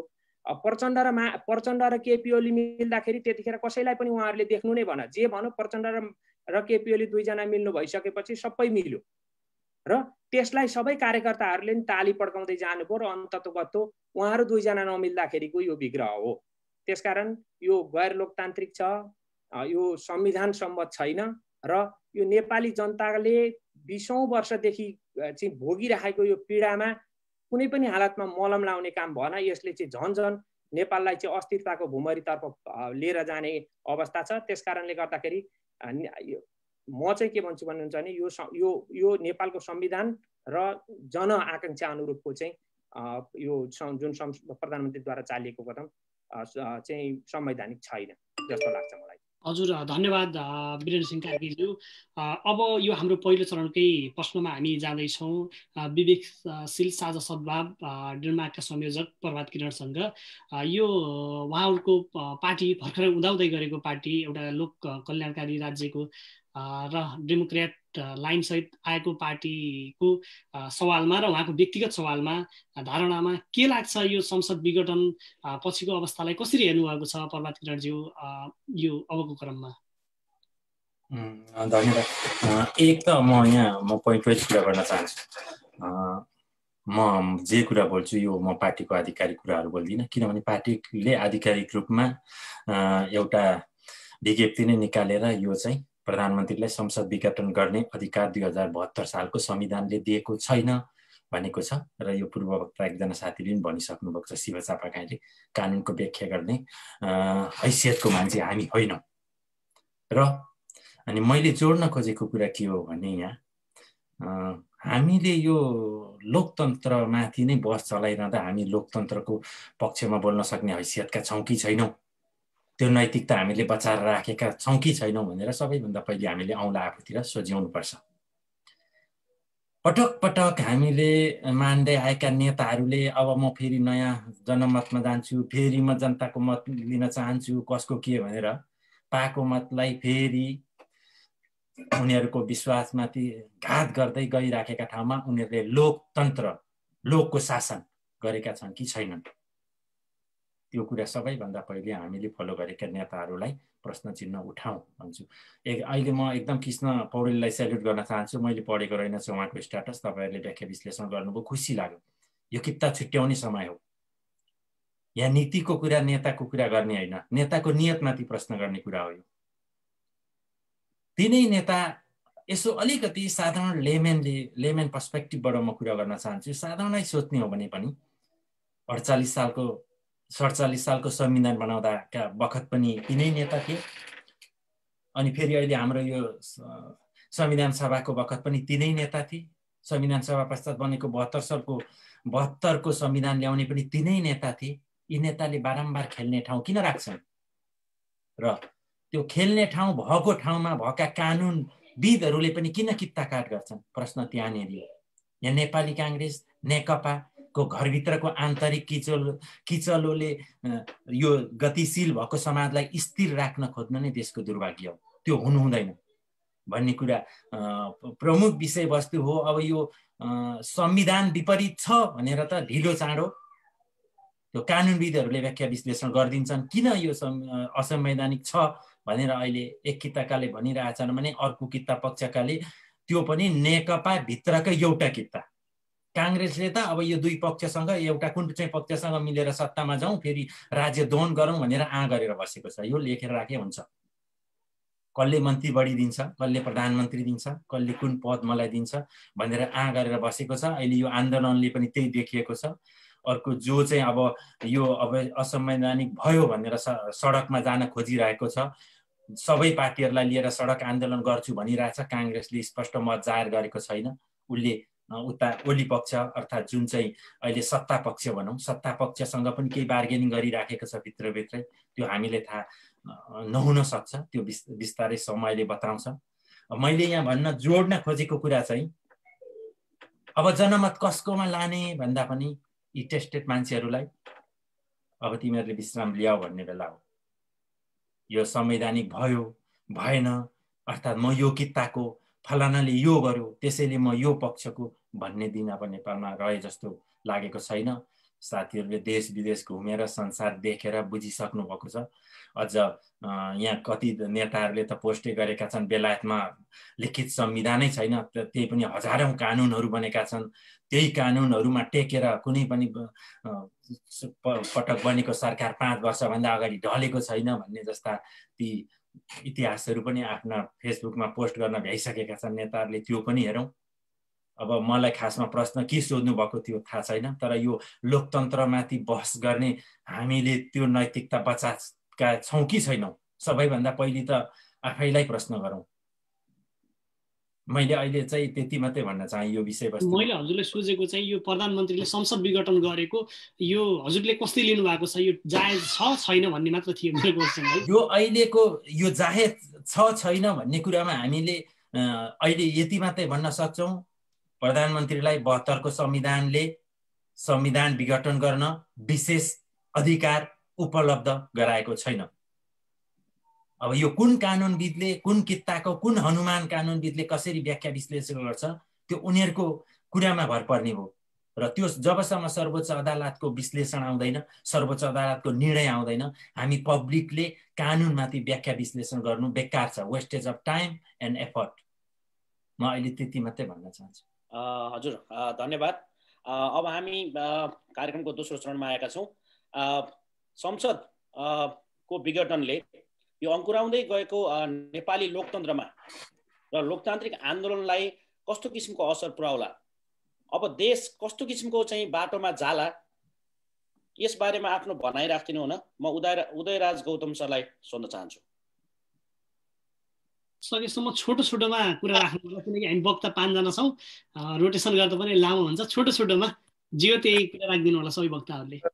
यहाँको प्रश्नलाई यसो रिपिट गराउनु। यो संसद विघटनले अङ्कुराउँदै गएको नेपाली लोकतन्त्रमा कस्तो असर पुर्याउला, अब देश कस्तो किसिमको बाटोमा जाला र यो संसद विघटनले पार्ने दूरगामी असरहरू, प्रभावहरू नेपाली समाजमा कस्ता हुनेछन्? अब साथीहरूले यहाँ केही विचारहरू व्यक्त गरिसक्नु भएको छ। हामीले संवैधानिक व्याख्या गर्नु आवश्यक छैन भन्ने खालको कुराहरू पनि आएको छ होइन। अब जनताको लेभलमा कुनै पनि विषयमा बहस हुनुलाई मैले त्यस्तो अस्वाभाविक चाहिँ ठान्दिनँ होइन। मूलत यो समग्रमा पर्दाखेरि नेपाली जनताले अहिलेसम्म प्राप्त गरेको जुन उपलब्धि हो, लोकतन्त्रको जुन उपलब्धि हो, समाजवादको जुन लक्ष्य हो र जनताको चाहिँ सुशासन, विकास र त्यसपछि राष्ट्रिय आत्मनिर्णय अधिकार र त्यसपछि गएर चाहिँ राष्ट्रियताको रक्षा र जनआकाङ्क्षा पुरा गर्ने जनताको यो 2/3 प्राप्त कम्युनिस्ट पार्टीको 2/3 प्राप्त जुन जनमत हो, त्यो जनमतलाई अहिले खाडलमा जाक्ने काम गरिएको छ। यसले गर्दाखेरि वास्तवमा भन्नुहुन्छ भने लोकतन्त्रको जुन भविष्य हो त्यो अन्धकारतिर डोर्याउने काम भइरहेको छ र हामीले यतापट्टि जनतालाई समाजवादको चाहिँ सपना, गुलियो सपना देखाइराखेका छौँ भनेदेखि अर्कोतर्फ गएर हिजोदेखि लडेर 20औं वर्ष जेल बसेर आएको भन्ने नेताहरूले लोकतन्त्रको जुन भविष्य हो त्यो लोकतन्त्रको भविष्यलाई उहाँहरूले अन्धकारमा धकेल्ने चाहिँ काम गर्नुभएको छ र मूलत अब न्यायप्रेमी जनताहरूले त्यो मलाई के लाग्छ भनेदेखि अदालतले पनि यो विषयमा निश्चित रूपमा चाहिँ एउटा अध्ययन गर्छ होला, व्याख्या विश्लेषण गर्छ होला। मलाई लाग्छ यो संसदको पुनर्स्थापना हुन्छ। इतिहासमा पनि भएका विभिन्न कालखण्डमा भएका चाहिँ संसद विघटनका घटनाहरूमा अदालतले व्याख्या गरेका नजिरहरू छन् र त्यसपछि गएर चाहिँ संविधानमै प्रशस्त मात्रामा चाहिँ संसद विघटन, संसदको पुनर्स्थापना हुनुपर्ने थुप्रै कारणहरू छन्। त्यस कारणले ती कारणहरूको बारेमा अदालतले व्याख्या गर्छ होला र अबको भविष्य भनेको चाहिँ नेपाली जनताले फेरि एकपटक खोसिएको जुन लोकतन्त्र हो र आफ्नो अधिकार जुन तरिकाबाट चाहिँ अहिले भङ्ग गरिएका छन् त्यसलाई पुनर्स्थापित गर्नु अहिले चाहिँ हाम्रो चाहिँ सबभन्दा पहिलो कर्तव्य हो। अहिले हाम्रो नेताहरूले उहाँहरूले राजनीतिबाट विश्राम लिनु होला। को आउला, के आउला, यहाँ चाहिँ पूर्व माओवादीले चाहिँ नेतृत्व गर्ला अथवा पूर्व एमाले गर्ला अथवा माधव प्रचण्डले गर्नु होला भन्ने सवाल यो होइन। अहिलेको मूलत के हो भनेदेखि मुलुकलाई संवैधानिक बाटोमा हिँडाल्नुपर्छ भन्ने एउटा र त्यसपछि मुलुकलाई अधिनायकवादी शैलीमा, क्रूर शैलीमा र निरङ्कुशताको शैलीमा हिँडाउनुपर्छ भन्ने अर्को तबकाको बिचको चाहिँ यो लडाइँ हो र यो लडाइँमा प्रतिपक्षले पनि अलिकति जुगामा ताउ नलाइकन यसलाई लोकतन्त्रको पक्षमा चाहिँ अलिकति दृढतापूर्वक उभिनुपर्छ भन्ने मलाई लाग्छ। किनभनेदेखि केही कुराहरूमा आशा विश्वास मानेर अलिक धोलो प्रकारको चाहिँ जुन नीति प्रतिपक्षले लिएको छ, हिजो पनि प्रतिपक्षले त्यसलाई अलिकति बहसमा संसदमा चाहिँ अलिकति कडा रूपमा प्रस्तुत हुन नसक्दाखेरि आफ्नो प्रदर्शन कमजोर बनाउनुको कारणले गर्दाखेरि पनि यस्ता घटनाहरू घट्नको लागि चाहिँ बल पुगिरहेको छ। त्यस कारणले प्रतिपक्षले पनि कमजोर प्रदर्शन नगरेर लोकतन्त्रको चाहिँ एउटा पक्षमा दृढतापूर्वक आफूलाई उभ्याएर यो अलोकतान्त्रिक र असंवैधानिक चाहिँ कदमको विरुद्धमा अब नेपाली काङ्ग्रेस पनि सडकमा आउनुपर्छ र सडकबाट यो संसदलाई पुनर्स्थापित गर्नुपर्छ। जनताले आवाज नउठाउने हो भनेदेखि यो प्राविधिक विषय हो, अदालतले व्याख्या गर्ने भनेको प्राविधिक विषय हो। त्यस कारणले गर्दाखेरि जनताको आवाज सबैभन्दा ठुलो हो। जनताले पनि त्यो आवाजलाई सडकमा चाहिँ घन्काउनुपर्छ र सडकमा को आवाजको बलमा अब न्यायाधीशहरूलाई पनि सही मूल्याङ्कन गर्न, संविधानको अक्षरलाई सही ढङ्गबाट चाहिँ पढ्नको लागि प्रेरित गर्छ भन्ने मलाई लाग्छ। हजुर, धेरै धन्यवाद उदय सर। यही विषयमा हामी शिव चापागाईसँग जाँदैछौँ। हुन त यहाँले आफ्नो मत दिइसक्नु भएको छ, म अदालतको निर्णय पर्खन्छु भनेर, होइन? तर पनि यस्तो जुन नेपालको एउटा राजनीतिक सही लिकमा जुन नजानु, यो नहुनु र अब यस्ता लोकतन्त्रको सवालमाथि पटक पटक प्रश्न उठिराख्नु, यसलाई कसरी हेर्नुभएको छ शिव चापागाईज्यू तपाईँले? धन्यवाद महेशजी। मैले अघि नै भनिसकेँ, यो कुराहरू अब राजनीतिक दुईटा कुराहरू हुन्छ। तर्क रूपमा एउटा कुनै पनि इस्यु उठान गर्दाखेरि यसका घटनाको व्याख्या र विश्लेषण दुई तरिकाले हुन्छन्, फरक हुन सक्छन्। एउटा घटनाको मुख्य कारण चाहिँ एउटा राजनीतिक होला, एउटा चाहिँ कानुनी होला। कानुनी र अहिले व्याख्या विश्लेषण गर्ने राजनीतिक कारण भनेको आन्तरिक नै भएको बढी बुझिन्छ। तर अब यसमा विभिन्न खालका अन्तर्राष्ट्रिय, नेपाल यस्तो जियोपोलिटिकल्ली म्याग्नेटको रूपमा रहेको छ नेपाल देश, त्यसको पनि एउटा इम्प्याक्ट हुनसक्छ दीर्घकालीन रूपमा। एउटा सानो झल्को के पनि आएको छ, नेकपाका अर्का नेता दाहालले अलरेडी इन्डियाले अबको आन्दोलनमा सहयोग गर्नुपर्छ भनेर उहाँले आह्वान गरिसक्नु भएको छ। होइन, यी नेपाललाई चाहिँ तपाईँको एमसिसीदेखि लिएर हरेक एङ्गलबाट जोड्नुपर्ने हुन्छ। अब अहिलेको राजनीति भनेको अर्थ राजनीति हो, ग्लोबल्ली पनि अर्थ राजनीति। अर्थको लागि जुन किसिमको एउटा कब्जामा राख्ने किसिमको देशलाई कब्जामा राख्न कुनै पनि देशमा खेल्नु परेको शक्ति सम्पन्न देशहरूले चाइना वर्ल्डको 1 नम्बर इकोनोमीको रूपमा उदाउँदै गर्दाखेरि त्यसलाई चेक एन्ड ब्यालेन्समा राख्नको लागि सजिलो खेल्ने प्लेटफर्म भनेको नेपाल हुनसक्छ। नेपाल हुनसक्छ। हङकङमा त्यही किसिमको खेल खेलिरहेका छन्, ताइवानमा त्यही किसिमको खेल खेलिरहेका छन्, गेम प्लान गरिरहेका छन्, धेरै वर्षौँदेखि त्यो कोसिस गरिरहेका छन्। तिब्बतलाई पनि त्यही आँखाबाट हेर्छन्। त्यसको लागि नेपाल उपयुक्त हुनसक्छ। पहिले योभन्दा अगाडि के हुन्थ्यो भने जहिले पनि पश्चिमा देशहरूले, वेस्टर्न कन्ट्रीहरूले, अमेरिकनहरूले चाहिँ नेपाललाई जहिले पनि इन्डियाको आँखाबाट हेर्थे। इन्डियाले एउटा पोलिसी बनाउँथ्यो, त्यो ढङ्गबाट हेर्थे। अब त दुर्भाग्यपूर्ण के हुँदैछ भने अब यहाँ मल्टिनेसनल प्लेटफर्म युद्धभूमि होला जस्तो अवस्थामा नेपाल आइपुग्यो। यो कुरोलाई हाम्रो नेताहरूले नबुझ्नु दुर्भाग्यपूर्ण छ, दुःखद छ। अब यसलाई चाहिँ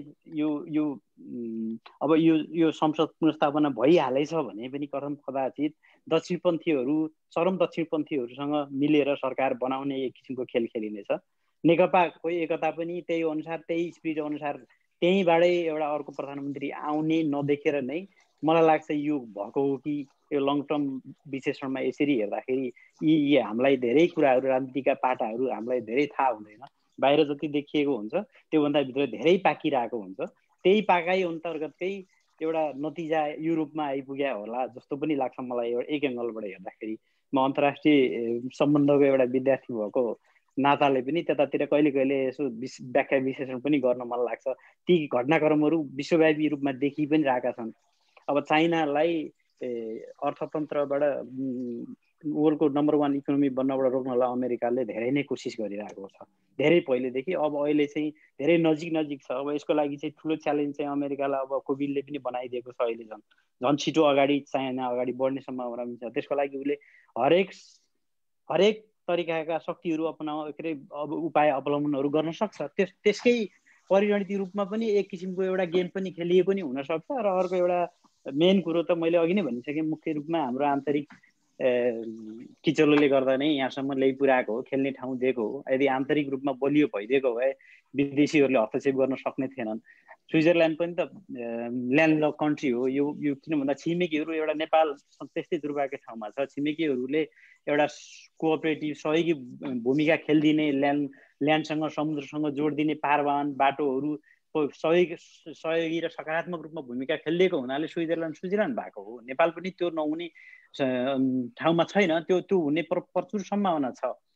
तर पनि यिनै कारणले गर्दाखेरि अब राजनीतिक रूपमा सधैँ अस्थिर बनाउने, त्यो बनाइरह्यो भने अब जियो पोलिटिकल्ली पनि एउटा अन्तर्राष्ट्रिय रूपमा खेल्न सक्ने रणभूमि बनाउने एउटा किसिमको गेम पनि हुनसक्छ। तर अब अहिले चाहिँ अब यो घटनाक्रमले संसद पुनर्स्थापनै भइहाल्यो भने पनि त्यो त्यतातिर दिशातिर जाने पनि सम्भावना देख्छु मैले चाहिँ।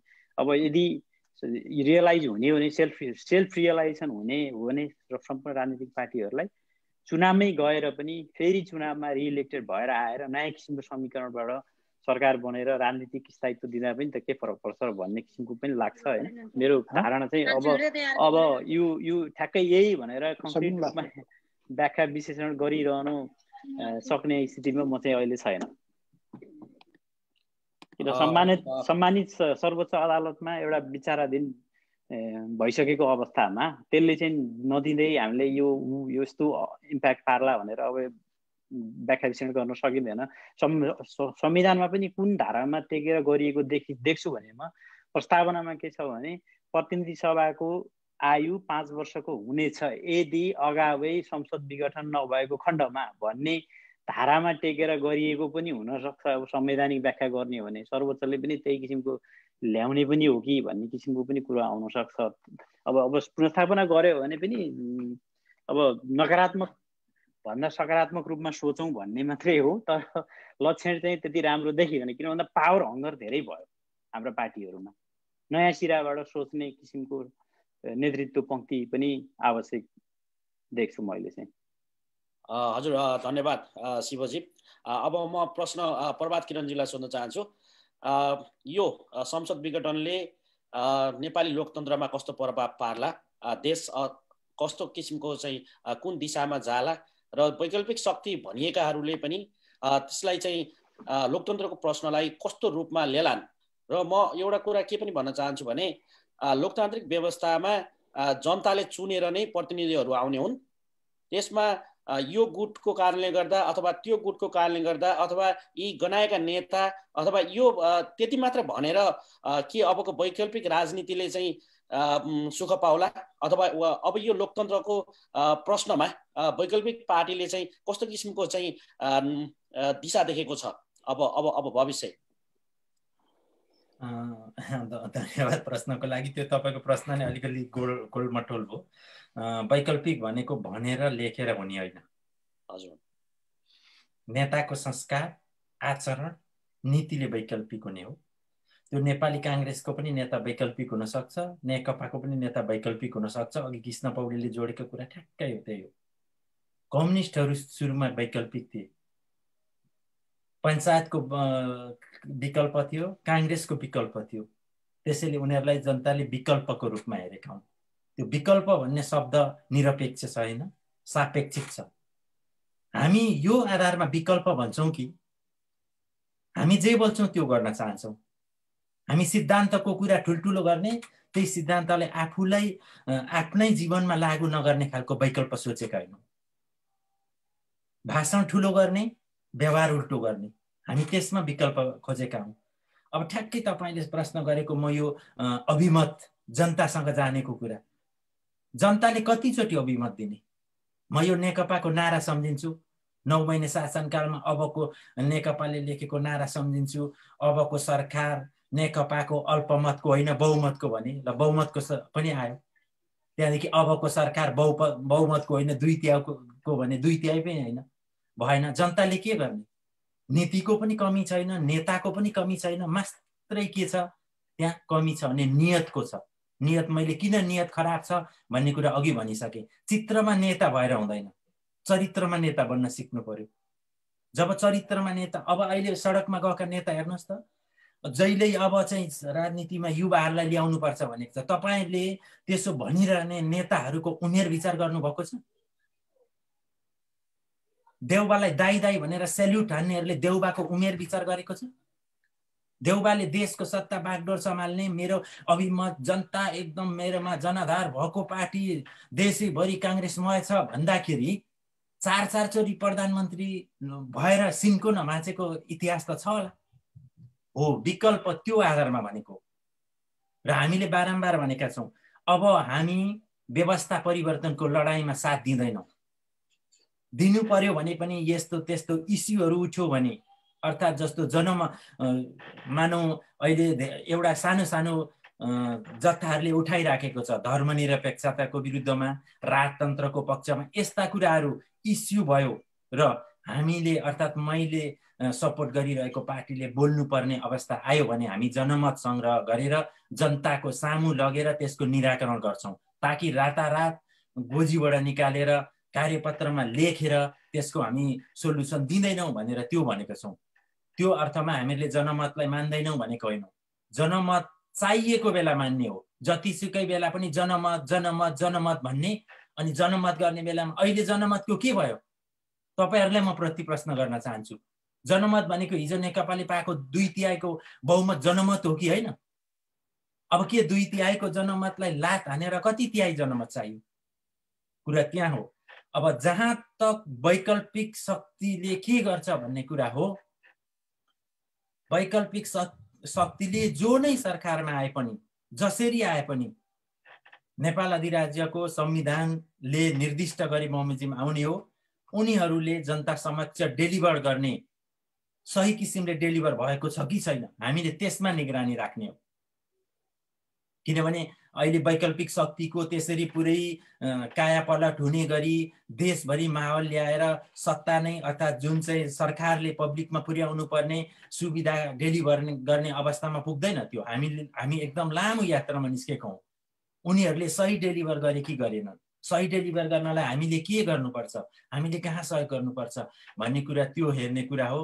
अब अन्यल नै छ अहिलेको अवस्था। त्यति सजिलै 2/3 बहुमत प्राप्त प्रधानमन्त्रीबाट म चाहिँ एक्लै चलाउँछु भनेर संसद विघटन गरेका मान्छेले त्यति सजिलै इलेक्सन हुन दिन्छन् भन्ने पनि नसोच्नु होला हैन। पोलिटिक्समा हरेक बाटाहरू हुन्छन्, हरेक दाउहरू हुन्छन्, त्यति सजिलो पनि छैन। अब हेर्दै जाउँ के हुन्छ। तर यी सबै नेताहरू हुँदै नभए पनि देशमा चाहिँ पुरा खाली स्पेस, त्यो शून्यताको अवस्था भन्ने चाहिँ अफकोर्स आउँदैन। किनभने समाज सधैँ नै गतिशील हुन्छ। कसैले चाहेर पनि स्थिर बनाउँछु भनेर रोकिने पनि होइन। त्यो न कुनै पार्टीका नेताले रोक्न सक्छ, न कुनै अर्को बाह्य शक्ति। अघि हाम्रो एकजना वक्ताले खालि बाह्य शक्ति भनिरहनु भएको थियो। आफ्ना घरभित्र कुन भाँडो बसाउने, कति चामल हाल्ने, कति पानी हाल्ने भन्ने कुरामा बाह्य शक्तिको खासै असर गर्छ जस्तो छैन। नेकपाको घरभित्रको कुरालाई लिएर देशलाई बन्धक बनाउनु हुँदैन भन्ने मेरो स्पष्ट धारणा छ। धन्यवाद। हजुर धन्यवाद प्रभात किरणजी। अबको क्रममा म वीरेन्द्र सिंह कार्कीज्यूसँग जान चाहन्छु। अब हजुरको पार्टी त अब नेपाली कांग्रेस अब लामो समयदेखि लोकतन्त्रको लागि लड्दै आएको पार्टी, यति बेलाको अवस्थामा, अहिलेको अवस्थामा लोकतन्त्रलाई जोगाउने या अबको भविष्य के देख्नुहुन्छ, कस्तो लाग्छ तपाईले बुझेको? अबको सवालमा लोकतन्त्रको प्रश्न कस्तो रहला, छोटोमा बताइदिनु होला। धन्यवाद महेशजी। सर्वप्रथम त यो कस्तो भन्नुहुन्छ भनेदेखि जुन नेकपाले अहिले यो जुन दुर्घटना निम्ति आयो, यसले आगामी दिनहरू 2-4 वर्ष 5-7 वर्ष एकदमै कठिन देख्छु है म चाहिँ। किन भन्नुहुन्छ भने ल संसद विघटनलाई सर्वोच्च अदालतले बदर गरिदियो। संसद विघटनलाई सर्वोच्च अदालतले चाहिँ सदर नगरेर बदर गरिदियो भने पनि तपाईलाई निर्वाचन भइहाल्छ भन्ने अवस्था छैन। त्यसपछि पनि सदर गरिदियो भने पनि संसद विघटन निर्वाचनमा जान्छ। निर्वाचन त अहिले गर्न सक्ने अवस्था त रहँदैन। नभइसकेपछि नेपाल अर्को एउटा फेरि अनन्तकालसम्म चाहिँ द्वन्द्वमा जाने सम्भावना छ।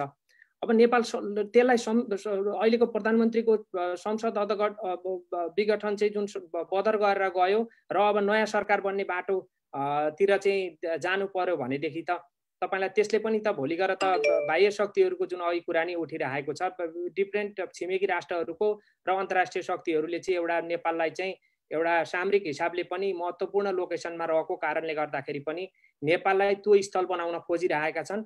जसले गर्दाखेरि भोलि तपाईलाई यो विग्रह त उनीहरूले त काङ्ग्रेसमा नि ल्याउन सक्ने सम्भावना बढ्यो। भोलि सरकार गठनमै काङ्ग्रेसलाई पनि दुई भागमा बाँड्न खोजिरहेका छन् यिनीहरूले। त्यसकारणले गर्दाखेरि सर्वप्रथम त तपाईलाई नेपाली काङ्ग्रेस पार्टी चाहिँ र हामी युवाहरू जो नेपाली काङ्ग्रेस पार्टीमा आस्था राख्छौँ, विश्वास राख्छौँ र अधिकांश जुन काङ्ग्रेसका युवा नेतृत्वलाई चाहिँ हामीले के दबाब छ भन्नुहुन्छ भनेदेखि र हाम्रो सबैको शीर्ष नेतृत्वहरूलाई प्रष्ट धारणा के छ भने नेपाली काङ्ग्रेसले कुनै पनि पक्ष नेकपाको कुनै पनि पक्षसँग सहमति सहकार्य गरेर जानु नै हुँदैन अहिलेको अवस्थामा। निर्वाचन भएको अवस्थामा पनि अब निर्वाचन गर्न सक्दैनन्, त्यतिखेर काङ्ग्रेस एक्लैले चाहिँ तपाईँलाई यो आन्दोलनको चाहिँ नेतृत्व गरेर अगाडि जानुपर्ने अवस्था छ र त्यसलाई चाहिँ कमसेकम एउटा सोलुसनमा त जसरी पनि लानु पर्यो। कुनै पनि संयन्त्रै नभएको देश त हुँदैन, त्यसलाई त जे भए पनि एउटा जिम्मेवार पार्टीले त्यसमा कसरी हुन्छ त्यसलाई चाहिँ एउटा लोकतन्त्रलाई त पूर्ण बहाली गर्न सक्नुपर्छ। र तपाईँलाई अब केपी भोलि गएर चाहिँ संसद विघटन चाहिँ भएन र अब यही अहिलेको चाहिँ संसदले चाहिँ पूर्ण बहाली भएर जाने अवस्थामा पनि नेकपाले चाहिँ मैले देख्छु एउटा वैधानिक रूपमा चाहिँ उनीहरूले आफूलाई जनताबाट पाएको मत चाहिँ विधिवत रूपमा चाहिँ केपी ओलीले चाहिँ विसर्जन गरिसक्नु भएको छ। त्यसकारण अब भनेको नेपाली काङ्ग्रेसको बाटो भनेको त्यो अवस्थामा नेकपाले दुवै पक्षले हामी सरकारको नेतृत्व गर्छौँ भनेर दाबी गर्न उचित ठान्दिन र नेपाली काङ्ग्रेसले पनि कमसेकम यो अवस्थामा चाहिँ पार्टीको अधिवेशन आउँदैछ, पार्टीमा चाहिँ कमसेकम अधिवेशनको एउटा टिम अधिवेशनमा जाने, एउटा टिम चाहिँ कमसेकम युवाहरूको नेतृत्वको एउटा टिम सरकारमा जान सक्यो र त्यो टिमले चाहिँ जनतामा के आशा जगाउन सक्यो भनेदेखि चाहिँ कमसेकम यो लोकतन्त्र पनि बच्छ र नेपाली काङ्ग्रेस देशको सबैभन्दा ठुलो पार्टी भएको नाताले र सम्भावना कमसेकम गर्दाखेरि र जनमत भएको पार्टी र त्यहाँ भएका युवाहरूले अलिकति यी कुरालाई सिरियसली लिँदेर गए र चाहिँ होइन रहेछ है अब नेकपा जसलाई चाहिँ 2/3 जनमत दिए जनताले उसले केही गर्न सकेन न जुन किसिमको एजेन्डाका लागि चाहिँ जनमत आएको थियो। किन भन्नुहुन्छ भने कुनै पक्षका लागि लड उसका लागि लड भन्ने होइन नि, विकास र समृद्धिका लागि चाहिँ जनमत दिएको थियो। त्यसलाई ख्याल गरेर अब हामी पनि जिम्मेवार बन्न सकेनौँ भनेदेखि चाहिँ भोलि लोकतन्त्र मात्रै खतरामा होइन कि नेपाली काङ्ग्रेस पार्टी जसले चाहिँ यत्रो लोकतन्त्रका लागि लड्यो भोलि त हालत त नेकपाको जस्तै हुन्छ र यो कुरामा चाहिँ हाम्रो चाहिँ नेताहरूलाई चाहिँ दबाब छ। तपाईँहरूले यसरी बुझिदिनुहोस् कि काङ्ग्रेसमा पनि सबैजना चाहिँ सबै नेताहरू काङ्ग्रेसका नि बुढा भए अर्थात् सबै नेताहरू बुढाले चलाए भन्ने होइन, युवाहरू नि छन्, गर्न सक्ने मान्छे नि छन्, बुढैभित्र पनि काम राम्रोसँग गर्नुपर्छ भन्ने मान्छेहरू छन् र यसलाई चाहिँ हामीले यसरी बुझ्नुपर्छ ताकि अहिलेकै अवस्थामा कसैको पछ्यौरी समातेर नेपाली काङ्ग्रेस जान्छ जस्तो मलाई लाग्दैन नेताहरूको धारणा अनुसार र कसैसँग अहिले चाहिँ भित्री रूपमा साँठगाँठ गरेर चाहिँ सत्ता र शक्तिका लागि चाहिँ काङ्ग्रेसले लडिराखेको छ, भित्री रूपमा रणनीति चालिरहेको छ, त्यो पनि असत्य हो। काङ्ग्रेसले एउटा सर्वोच्च अदालत जसको चाहिँ अघि साथीभाइहरूले नि भन्नुभयो हामीले हाम्रो धारणा राखेको हो सर्वोच्च हो फैसला गर्ने, सर्वोच्चको फैसलालाई कुरेर नै चाहिँ एउटा आधिकारिक बाटो तय गर्दाखेरि राम्रो हुन्छ भन्ने चाहिँ काङ्ग्रेसको मान्यता हो र काङ्ग्रेसले यो अहिलेको असंवैधानिक कदमका विरुद्ध त देशव्यापी रूपमा चाहिँ प्रदर्शन त गरिसकेको छ र काङ्ग्रेसकोले भोलि के गर्न सक्छ भन्ने कुरालाई पनि यही कुरालाई चाहिँ साङ्केतिक रूपमा बुझ्दाखेरि पनि बेटर हुन्छ जस्तो लाग्छ। हजुर धन्यवाद वीरेन्द्र सिंह कार्कीज्यू। अब यही प्रश्न हामी फेरि कृष्ण पौडेल सरलाई सोध्न चाहन्छौँ।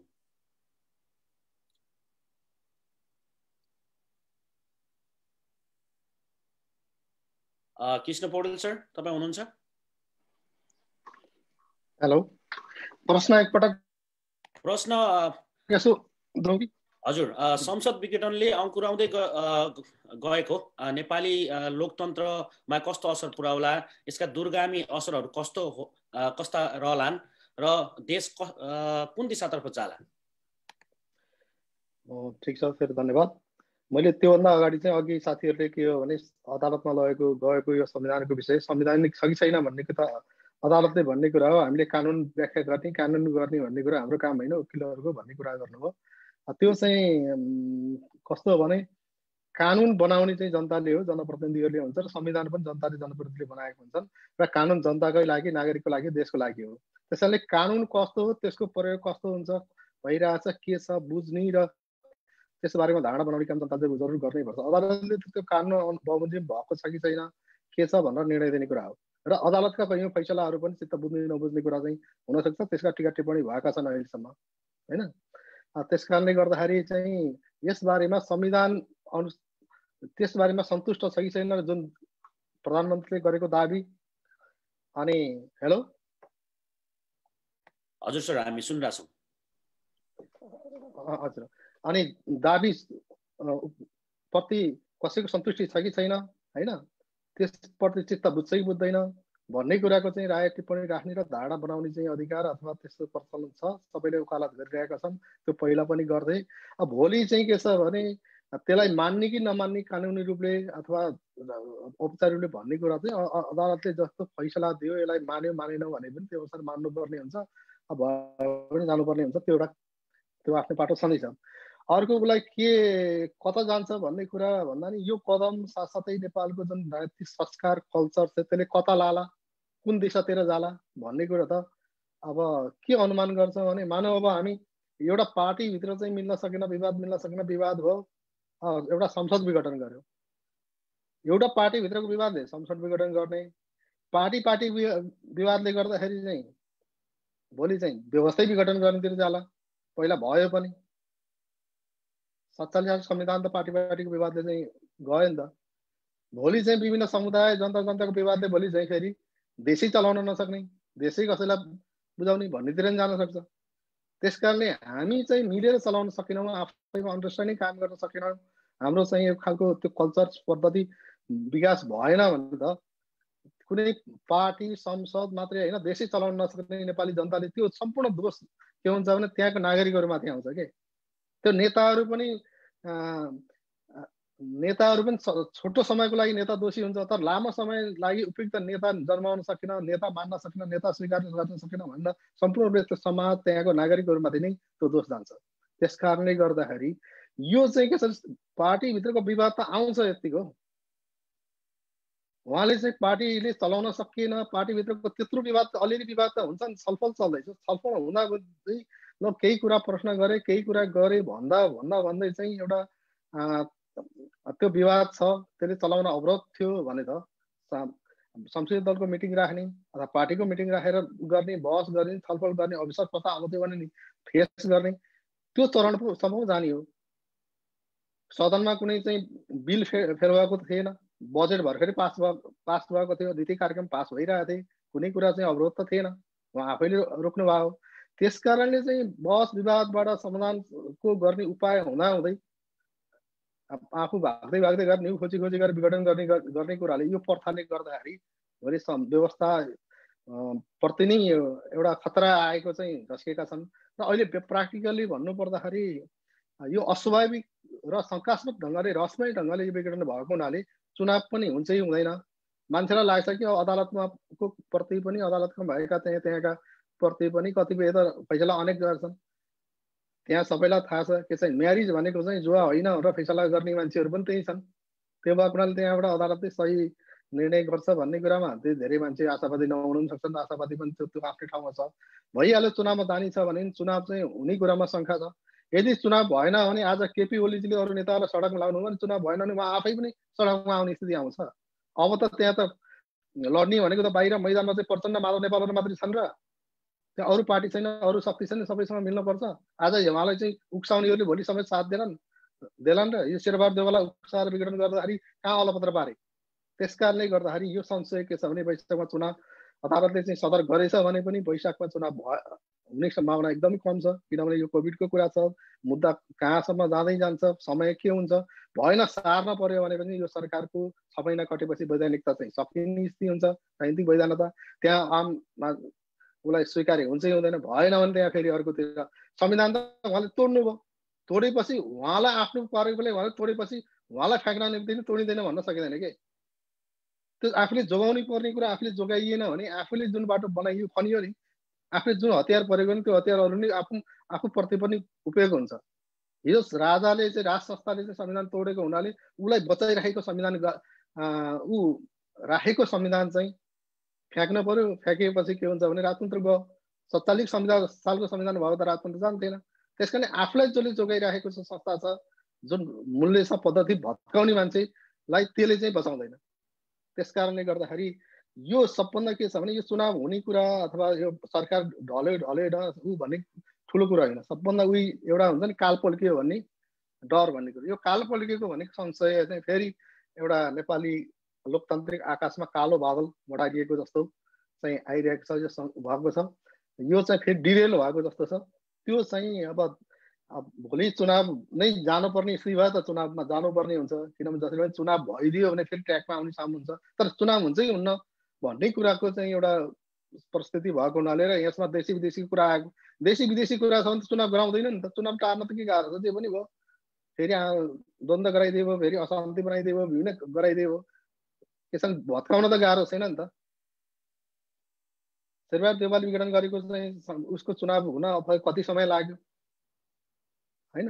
त्यस कारणले गर्दाखेरि सबभन्दा मुख्य कुरो के छ भने पार्टीभित्रको कसो के कसो भन्दा पनि फेरि लोकतन्त्रमाथिको खतरा बढ्यो कि होइन, यो लोकतन्त्र नटिक्ने हो कि राष्ट्रिय अब अस्तित्व, राष्ट्रिय सार्वभौमिकता स्वतन्त्रतामाथि धक्का पुग्ने हो कि विदेशीहरूको इसारामा सबै नेताहरू नाच्ने, पार्टीहरू नाच्ने हो भने देश चलाउन सक्ने स्थिति आउने कि होइन।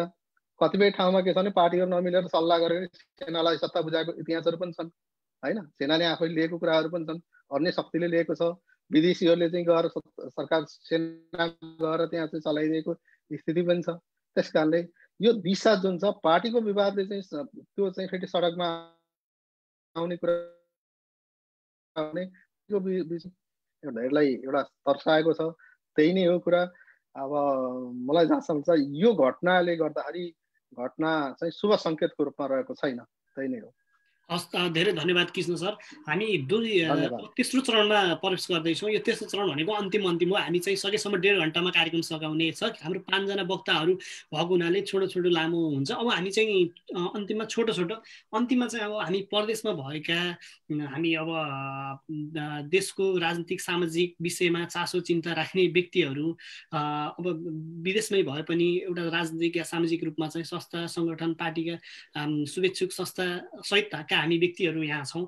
अब हामी परदेशमा जुन नेपालको पछिल्लो जुन संविधान को माथिको कु भनिएको छ कसैले र यो प्रधानमन्त्रीले चाहिँ प्रयोग गरेको अधिकार भनिएको छ, यो अब लोकतन्त्रको रक्षा र को लागि पनि हामी परदेशबाट के गर्न सक्छौँ? या चुपचाप बस्ने, अदालतले जे गर्छ त्यतैतिर जाने, या तटस्थ रहने, या के आफ्नो ठाउँबाट लेखेरै बोलेरै भए पनि आवाज उठाउने, के गर्न हामी अब सक्छौँ भन्ने विषयमा हाम्रो अन्तिम प्रश्न छ। र अबको क्रममा यो प्रश्न मैले हाम्रो शिव चापागाईबाट सुरु गर्न चाहन्छु। अब हामी परदेशमा बस्नेहरू चाहिँ चुपचाप लगेर बस्ने कि आफ्नो ठाउँबाट पनि केही बोलेरै लेखेरै भए पनि आवाज उठाउने, के भन्नुहुन्छ शिव चापागाईज्यू?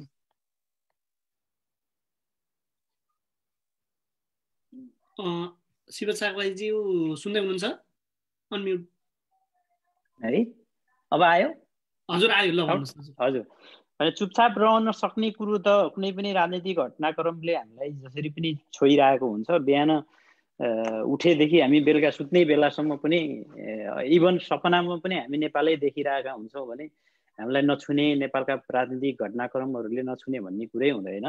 र सबभन्दा अर्को महत्त्वपूर्ण कुरो त के भने हामी विदेशिसकेका मान्छेहरूलाई असल राजनीतिले, सिस्टमको मूल्य मान्यताको विधिको राजनीतिले देश अगाडि बढाउनलाई कति भूमिका खेल्छ, कति महत्त्वपूर्ण रहेछ भन्ने कुरो त सायद हामीले जति कसले बुझेको छ होला र होइन।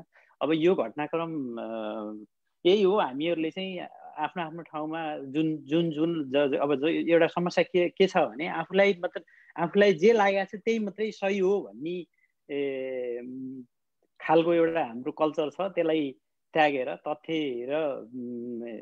तथ्यको आधारमा विश्लेषण गरेर अगाडि बढ्दाखेरि हामीले चाहिँ मार्गनिर्देशन गर्न सक्छौँ होला। राजनीतिलाई अगाडि बढाउनलाई, नेताहरूलाई झकझक्याउनलाई हामीले जुनसुकै पार्टीमा रहेका विकृति विसङ्गतिहरूलाई पनि क्लियर गर्नलाई, क्लियर गरेर अगाडि बढ्नलाई चाहिँ मार्गनिर्देशन गर्न सक्छौँ होला भन्ने लाग्छ मलाई।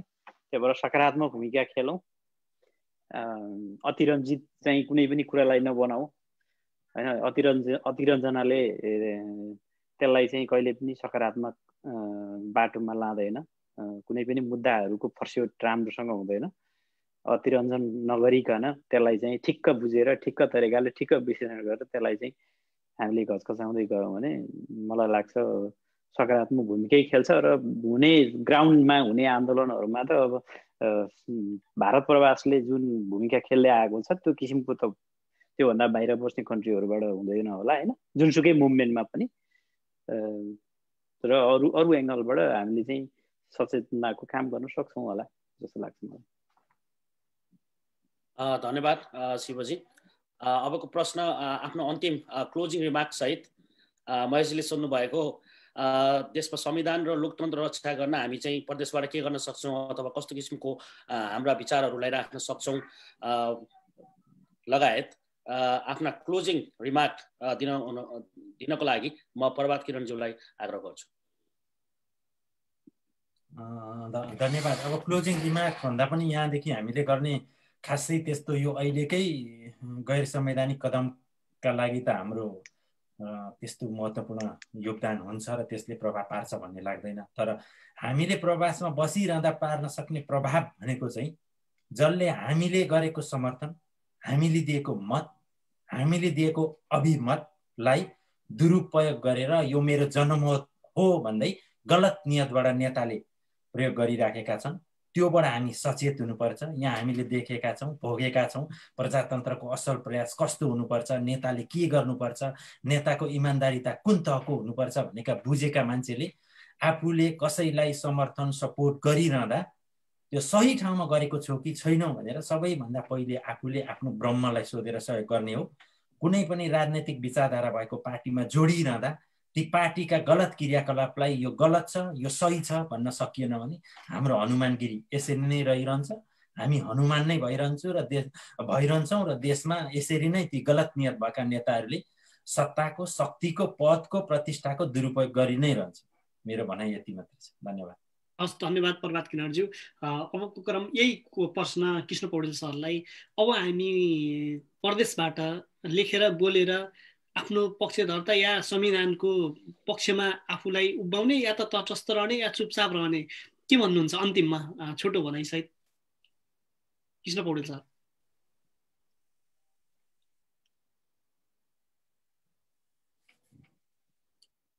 कृष्ण सर सुन्नुभएको छ?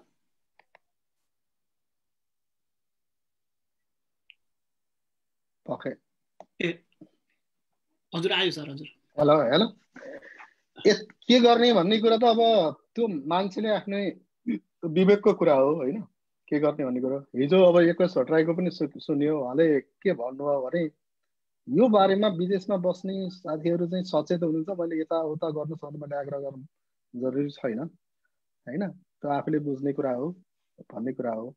त्यस कारणले चाहिँ के हो भने प्रदेशमा बसे पनि देशप्रति विभिन्न घटनाक्रममा आफ्नो राय विचारहरू राखिराख्नु छ, राखिएको छ, प्रतिक्रिया जनाइएको छ। हिजो नाकाबन्दी लाउँदाखेरि अथवा त्यस्तै अवस्था हुँदाखेरि हामीले पनि यहाँ त्यसै प्रतिक्रिया जनाइएको छ।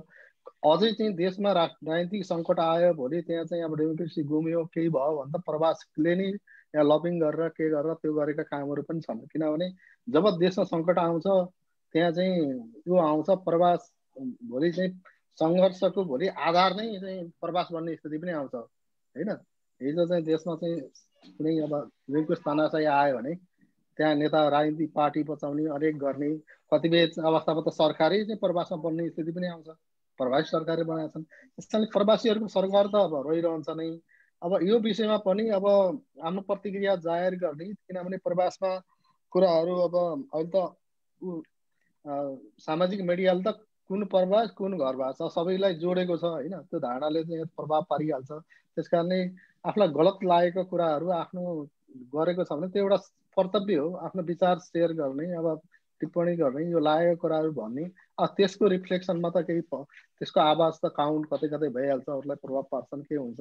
त्यस कारणले गर्दाखेरि नेताहरू, नेतृत्व, राजनीतिक नेतृत्व अथवा देशका उहरूलाई पनि एउटा उनीहरूको सही मूल्याङ्कन गरेर उनीहरूको गलत कुराको विरोध गर्ने, राम्रो कुराको चाहिँ प्रोत्साहन गर्ने कुरा गरेर एक खालको चाहिँ एउटा इन्फ्लुएन्स क्रिएट गर्न सकिन्छ। त्यो विषयमा पनि गर्नुपर्छ। जहाँसम्म चाहिँ अहिलेको चाहिँ कतिपय यो मात्रै होइन, अहिलेपछि पनि आफ्नो लागेको कुराहरू चाहिँ गरिरहेका छन्, अहिले पनि भइरहेको छ, गर्नुपर्छ जस्तो लाग्छ मलाई। त्यही हो। अरू थप कुरा त अब निर्णायक कुरा त सबै कुरा गर्ने होइन, विचार राय व्यक्त गर्ने कुरा हो होइन, एउटा आफ्नो सोलिडारिटी होइन न व्यक्त गर्ने, कसले कसलाई गर्छ के गर्छ त्यो आफ्नो कुरा हो। हजुर धन्यवाद कृष्ण पौडेल सरलाई। अब यही प्रश्न हामी वीरेन्द्र सिंह कार्कीज्यूलाई हामी सुन्न चाहन्छौँ। धन्यवाद मोहनजी। सबैभन्दा पहिले त हामी जुन यो अहिलेको प्रधानमन्त्रीको कदम छ यसमा चाहिँ हामीले एउटा कुरो चाहिँ ख्याल गर्नै पर्ने मैले के ठान्छु भनेदेखि हामीले निर्वाचन भयो भने त सोलुसन हुन्छ भन्छौँ, तर निर्वाचन भए पनि त कसरी सोलुसन हुने भयो त नेपालको राजनीतिक स्थिरता। अब अहिलेको प्रधानमन्त्रीले संविधानमै नभएको कदमलाई चाहिँ हामीले सर्वोच्चले सदर गरिदियो, त्यसका आधारमा ल निर्वाचनै भयो। निर्वाचन भइसकेपछि ल कुनै राजनीतिक शक्तिले चाहिँ बहुमत ल्याउन सकेन भने 6 महिनालाई त प्रधानमन्त्री होलान्, फेरि 6 महिनापछि त हुने विकल्प त त्यही संसद विघटनै हुने भयो, जसले गर्दा चाहिँ नेपालमा राजनीतिक अस्थिरता फेरि पनि 10औं वर्षसम्म चाहिँ रहिरहने स्थिति छ। त्यसकारण यसमा चाहिँ सबैजना सचेत हुनु, नेपाली नागरिक सबैजना सचेत हुन जरुरी छ, ताकि नेपाली जनताले खाली मत दिने र त्यो मत चाहिँ 6 महिना वर्ष दिनमा चाहिँ फेरि जनमतका नाममा चाहिँ जनतामा जाने र आफ्नो जुन जनमत जनताले दिएका छन् त्यो जनमतका आधारमा आफूले काम नगर्ने, एकले अर्कालाई पक्ष विपक्ष दोस्ने र चाहिँ देशलाई चाहिँ न समृद्धि र विकास त परकै कुरो राजनीतिक स्थिरता पनि दिन नसक्नु सबैभन्दा दुर्भाग्य हुन सक्छ। त्यसकारणले गर्दाखेरि यो कदम संवैधानिक ठहर गरे पनि भोलि निर्वाचन भयो भने देशमा अस्थिरता आउँछ, संसद विघटन फेरि पनि त्यसपछि, किनभने यो नजिर स्थापना त भयो, यो नजिर स्थापित भइसकेपछि फेरि पनि बाँकीका प्रधानमन्त्री त गर्ने भनेको त आफू नरहेदेखि अरू नि रहँदैनन् भन्ने खुट्टा भाँच्ने नै काम हुन्छ। कुर्सिया खुट्टा भाँच्छु भनेर जुन केपी ओलीले भन्नुभयो त्यस्तै हुन्छ। त्यसकारण यसमा सचेत हुन जरुरी छ। मेरो चाहिँ एउटा विदेशी भूमिबाट हामी विदेशमा करिब साँच्चै भन्ने हो भनेदेखि विदेशमा हामी 80-85 लाख चाहिँ युवाहरू जो 18 वर्ष उमेर कटेका, भोटिङ राइट्स भएका, यहाँ अध्ययन गरेका, पेसा कुनै एउटा स्किल अर्थात् जुनसुकै ठाउँमा पनि आफू एउटा स्किल आफ्नो क्षमताअनुसार आफ्नो योग्यता अनुसारको स्किल गरिरहेका युवाहरू छन्।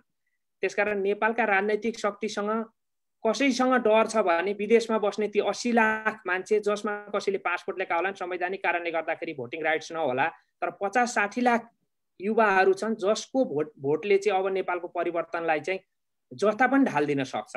त्यसकारण नेपालका सबै राजनीतिक पार्टीहरू विदेशमा बस्ने नेपालीहरूसँग डराएका छन् र विदेशमा बस्ने ती 50 लाख नेपालीले उनीहरूको आय स्रोतले देशको परिवार धान्नेको छ, देश धान्नेको छ भने एउटा मान्छेले दुईटा मान्छे प्रभाव गर्न सक्ने अवस्था छ। त्यो हुँदाखेरि भोलि गएर चाहिँ जुनसुकै पार्टीले पनि ल्याउने मत भनेको त 30-35 लाख हो। हेर्नुहोस्, त्यो 30-35 लाख मतलाई त विदेशमा बस्ने अरू 50 लाख छन्, तिनले प्रभाव पार्दाखेरि जस्तो सुकै अवस्थालाई पनि परिवर्तन गरिदिन सक्छन्। त्यसकारण मैले देखेको हामी विदेशमा बस्ने नेपालीहरूले उठाउनु पर्ने कुरो भनेको अहिले यो काङ्ग्रेस कम्युनिस्ट केहीबाट नहेरौँ, एउटा नेपालको निर्वाचन प्रणालीमा व्यापक सुधार गर्नुपर्छ जस्तो लाग्छ। अहिलेको निर्वाचन प्रणाली असाध्यै महँगो छ, असाध्यै महँगो छ। एकजना मान्छेले घटीमा 50 लाख करोड खर्च गरेर मात्रै ऊ चुनाव लड्न सक्छ। त्यसकारण एउटा इलिट वर्ग मात्रै, सम्भान्त परिवार मात्रै, अर्थात् सम्पत्ति अकुत सम्पत्ति कमाएर चाहिँ जम्मा गर्ने मान्छे मात्रै त्यो व्यवस्था, त्यो संसद र निर्णय गर्ने ठाउँमा पुग्छ, जहाँ चाहिँ क्षमता भएका वैचारिक अर्थात् राजनैतिक हर हिसाबले नेतृत्वदायी क्षमता भएका न त्यसमा युवाहरू जान सक्छन्, न त्यसमा सक्षम मान्छेहरू जान सक्छन्। त्यसकारण हाम्रो पहिलो कुरो भनेको नेपालको निर्वाचन प्रणालीलाई सुधार गर्नका लागि हामी विदेशमा बस्ने 50औं लाख नेपाली युवा आवाजलाई चाहिँ उठाएर लिएर जानुपर्छ जस्तो लाग्छ। त्यसै गरी सर्वोच्च अदालतले एउटा घोषणा गरिदिसकेको छ, विदेशमा बस्ने नेपालीहरूलाई भोटिङ राइट्स दिनुपर्छ।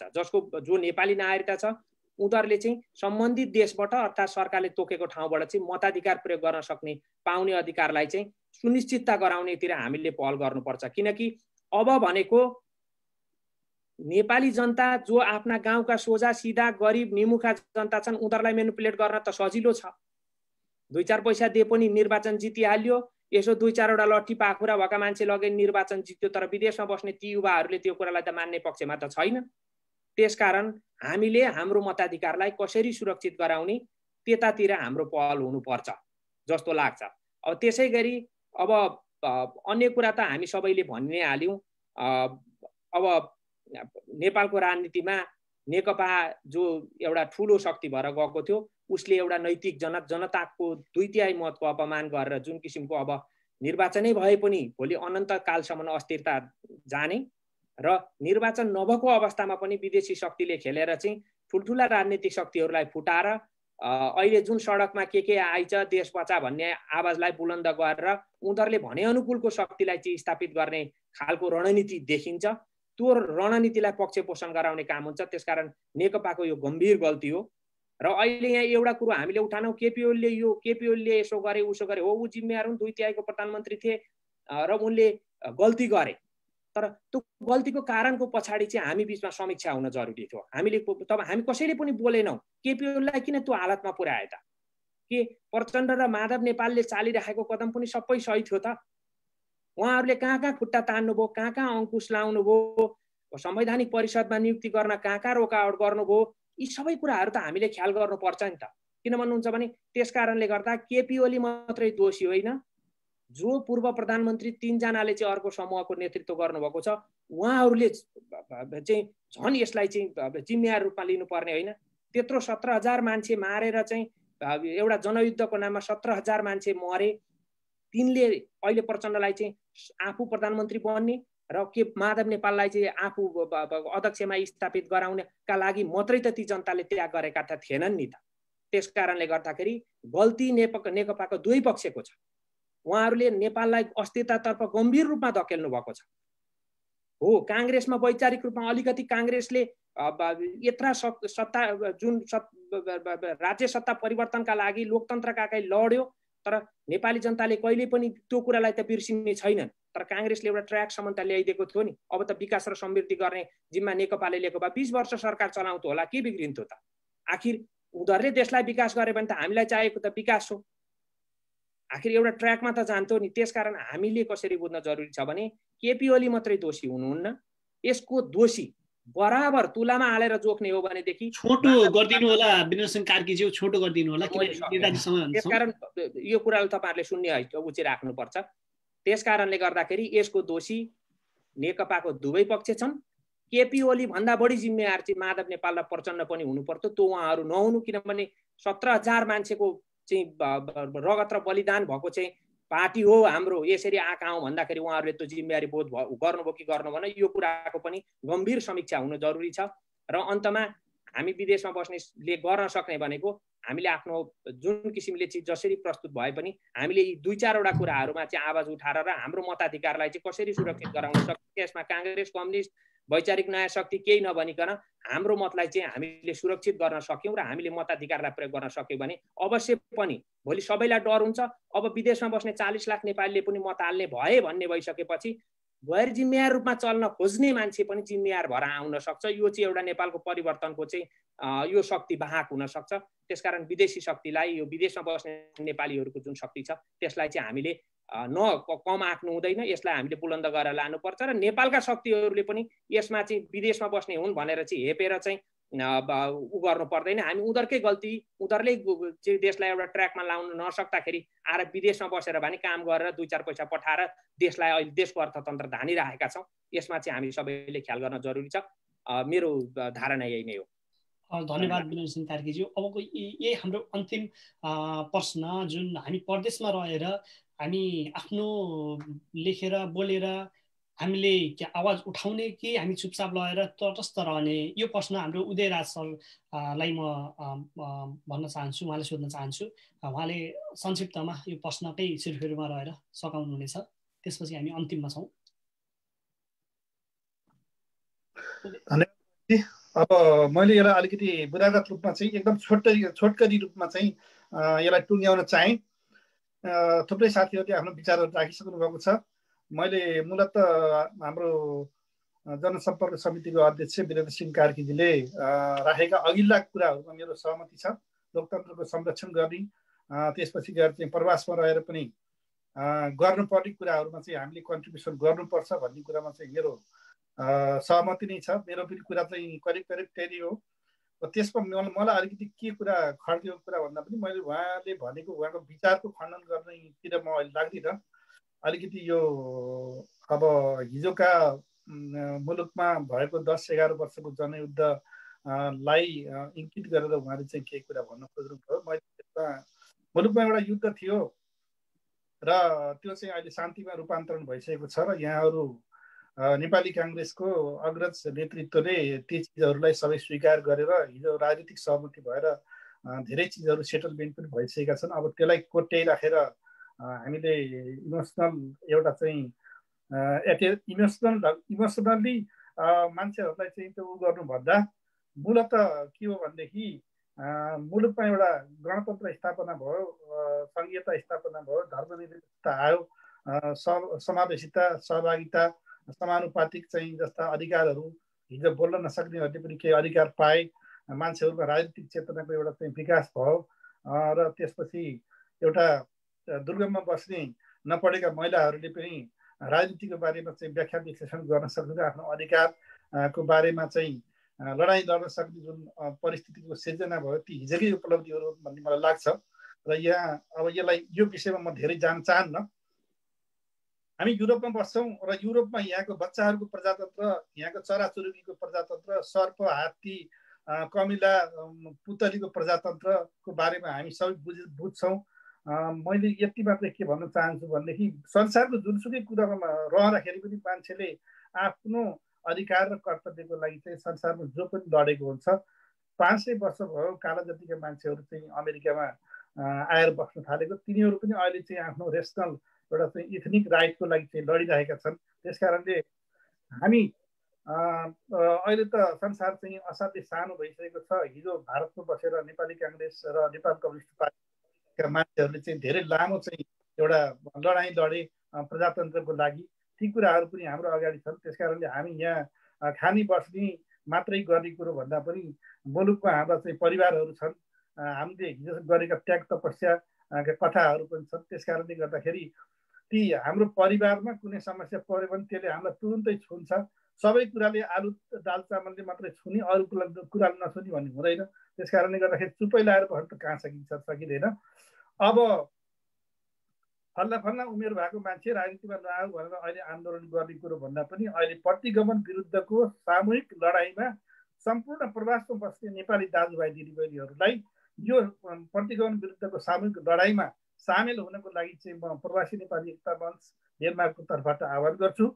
र प्रवासमा बसेरै हामीले यहाँको राजनीति सपाटी काम नगरे पनि हामीले आफ्नो देशको एउटा लोकतन्त्रको लागि अहिलेसम्म गरेको आन्दोलन खेर नजाओस् भन्नको लागि पनि हामी चुप लागेर बस्न सक्ने अवस्था चाहिँ हुँदैन।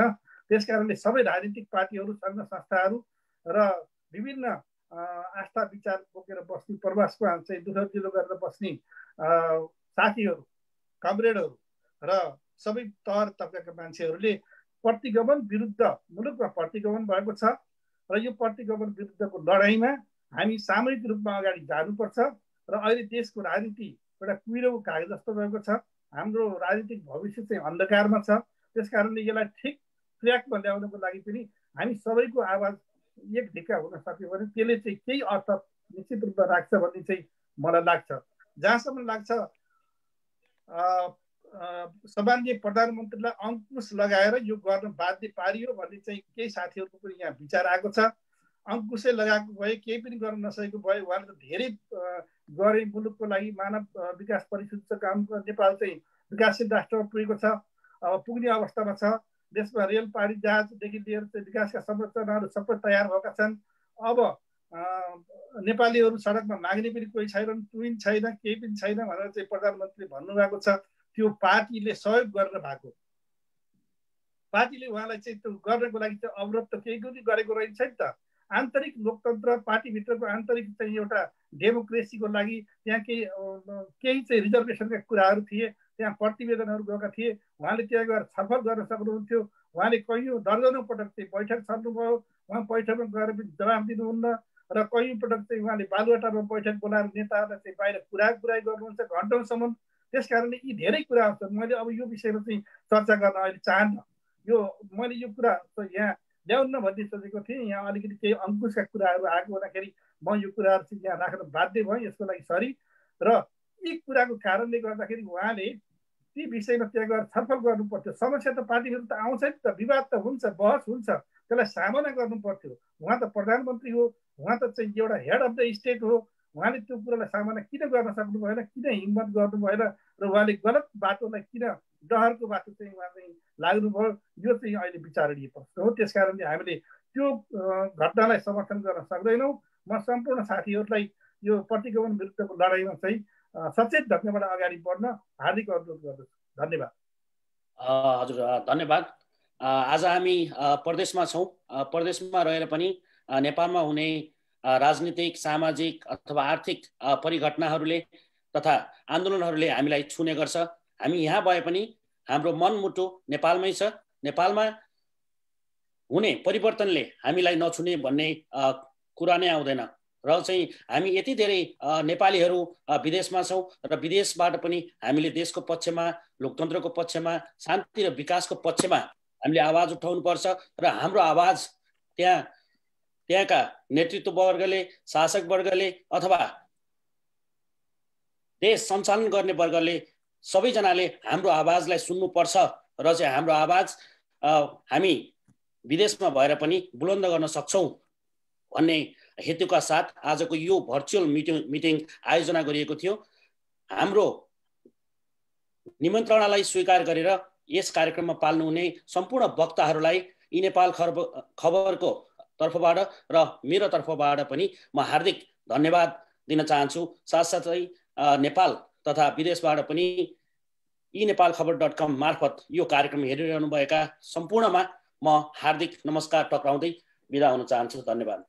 धन्यवाद तपाईहरुलाई पनि। धन्यवाद। धन्यवाद। ल यहाँ सबैलाई धन्यवाद र सुन्नुहुने सबै श्रोताहरू, विशेष गरी हाम्रो वक्ताहरू उदय सर, वीरेन्द्र सिंह कार्की दाजु, त्यसै प्रभात किरण दाजु, कृष्ण पौडेल सर, शिव चापागाई दाई लगायतलाई सबैलाई विशेष धन्यवाद। र हाम्रो हामी यो लाइभबाट छुट्न चाहन्छौँ र हामी छिट्टै चाहिँ फेरि एउटा युरोप स्तरीय कार्यक्रम गर्नेछौँ। धन्यवाद। धन्यवाद।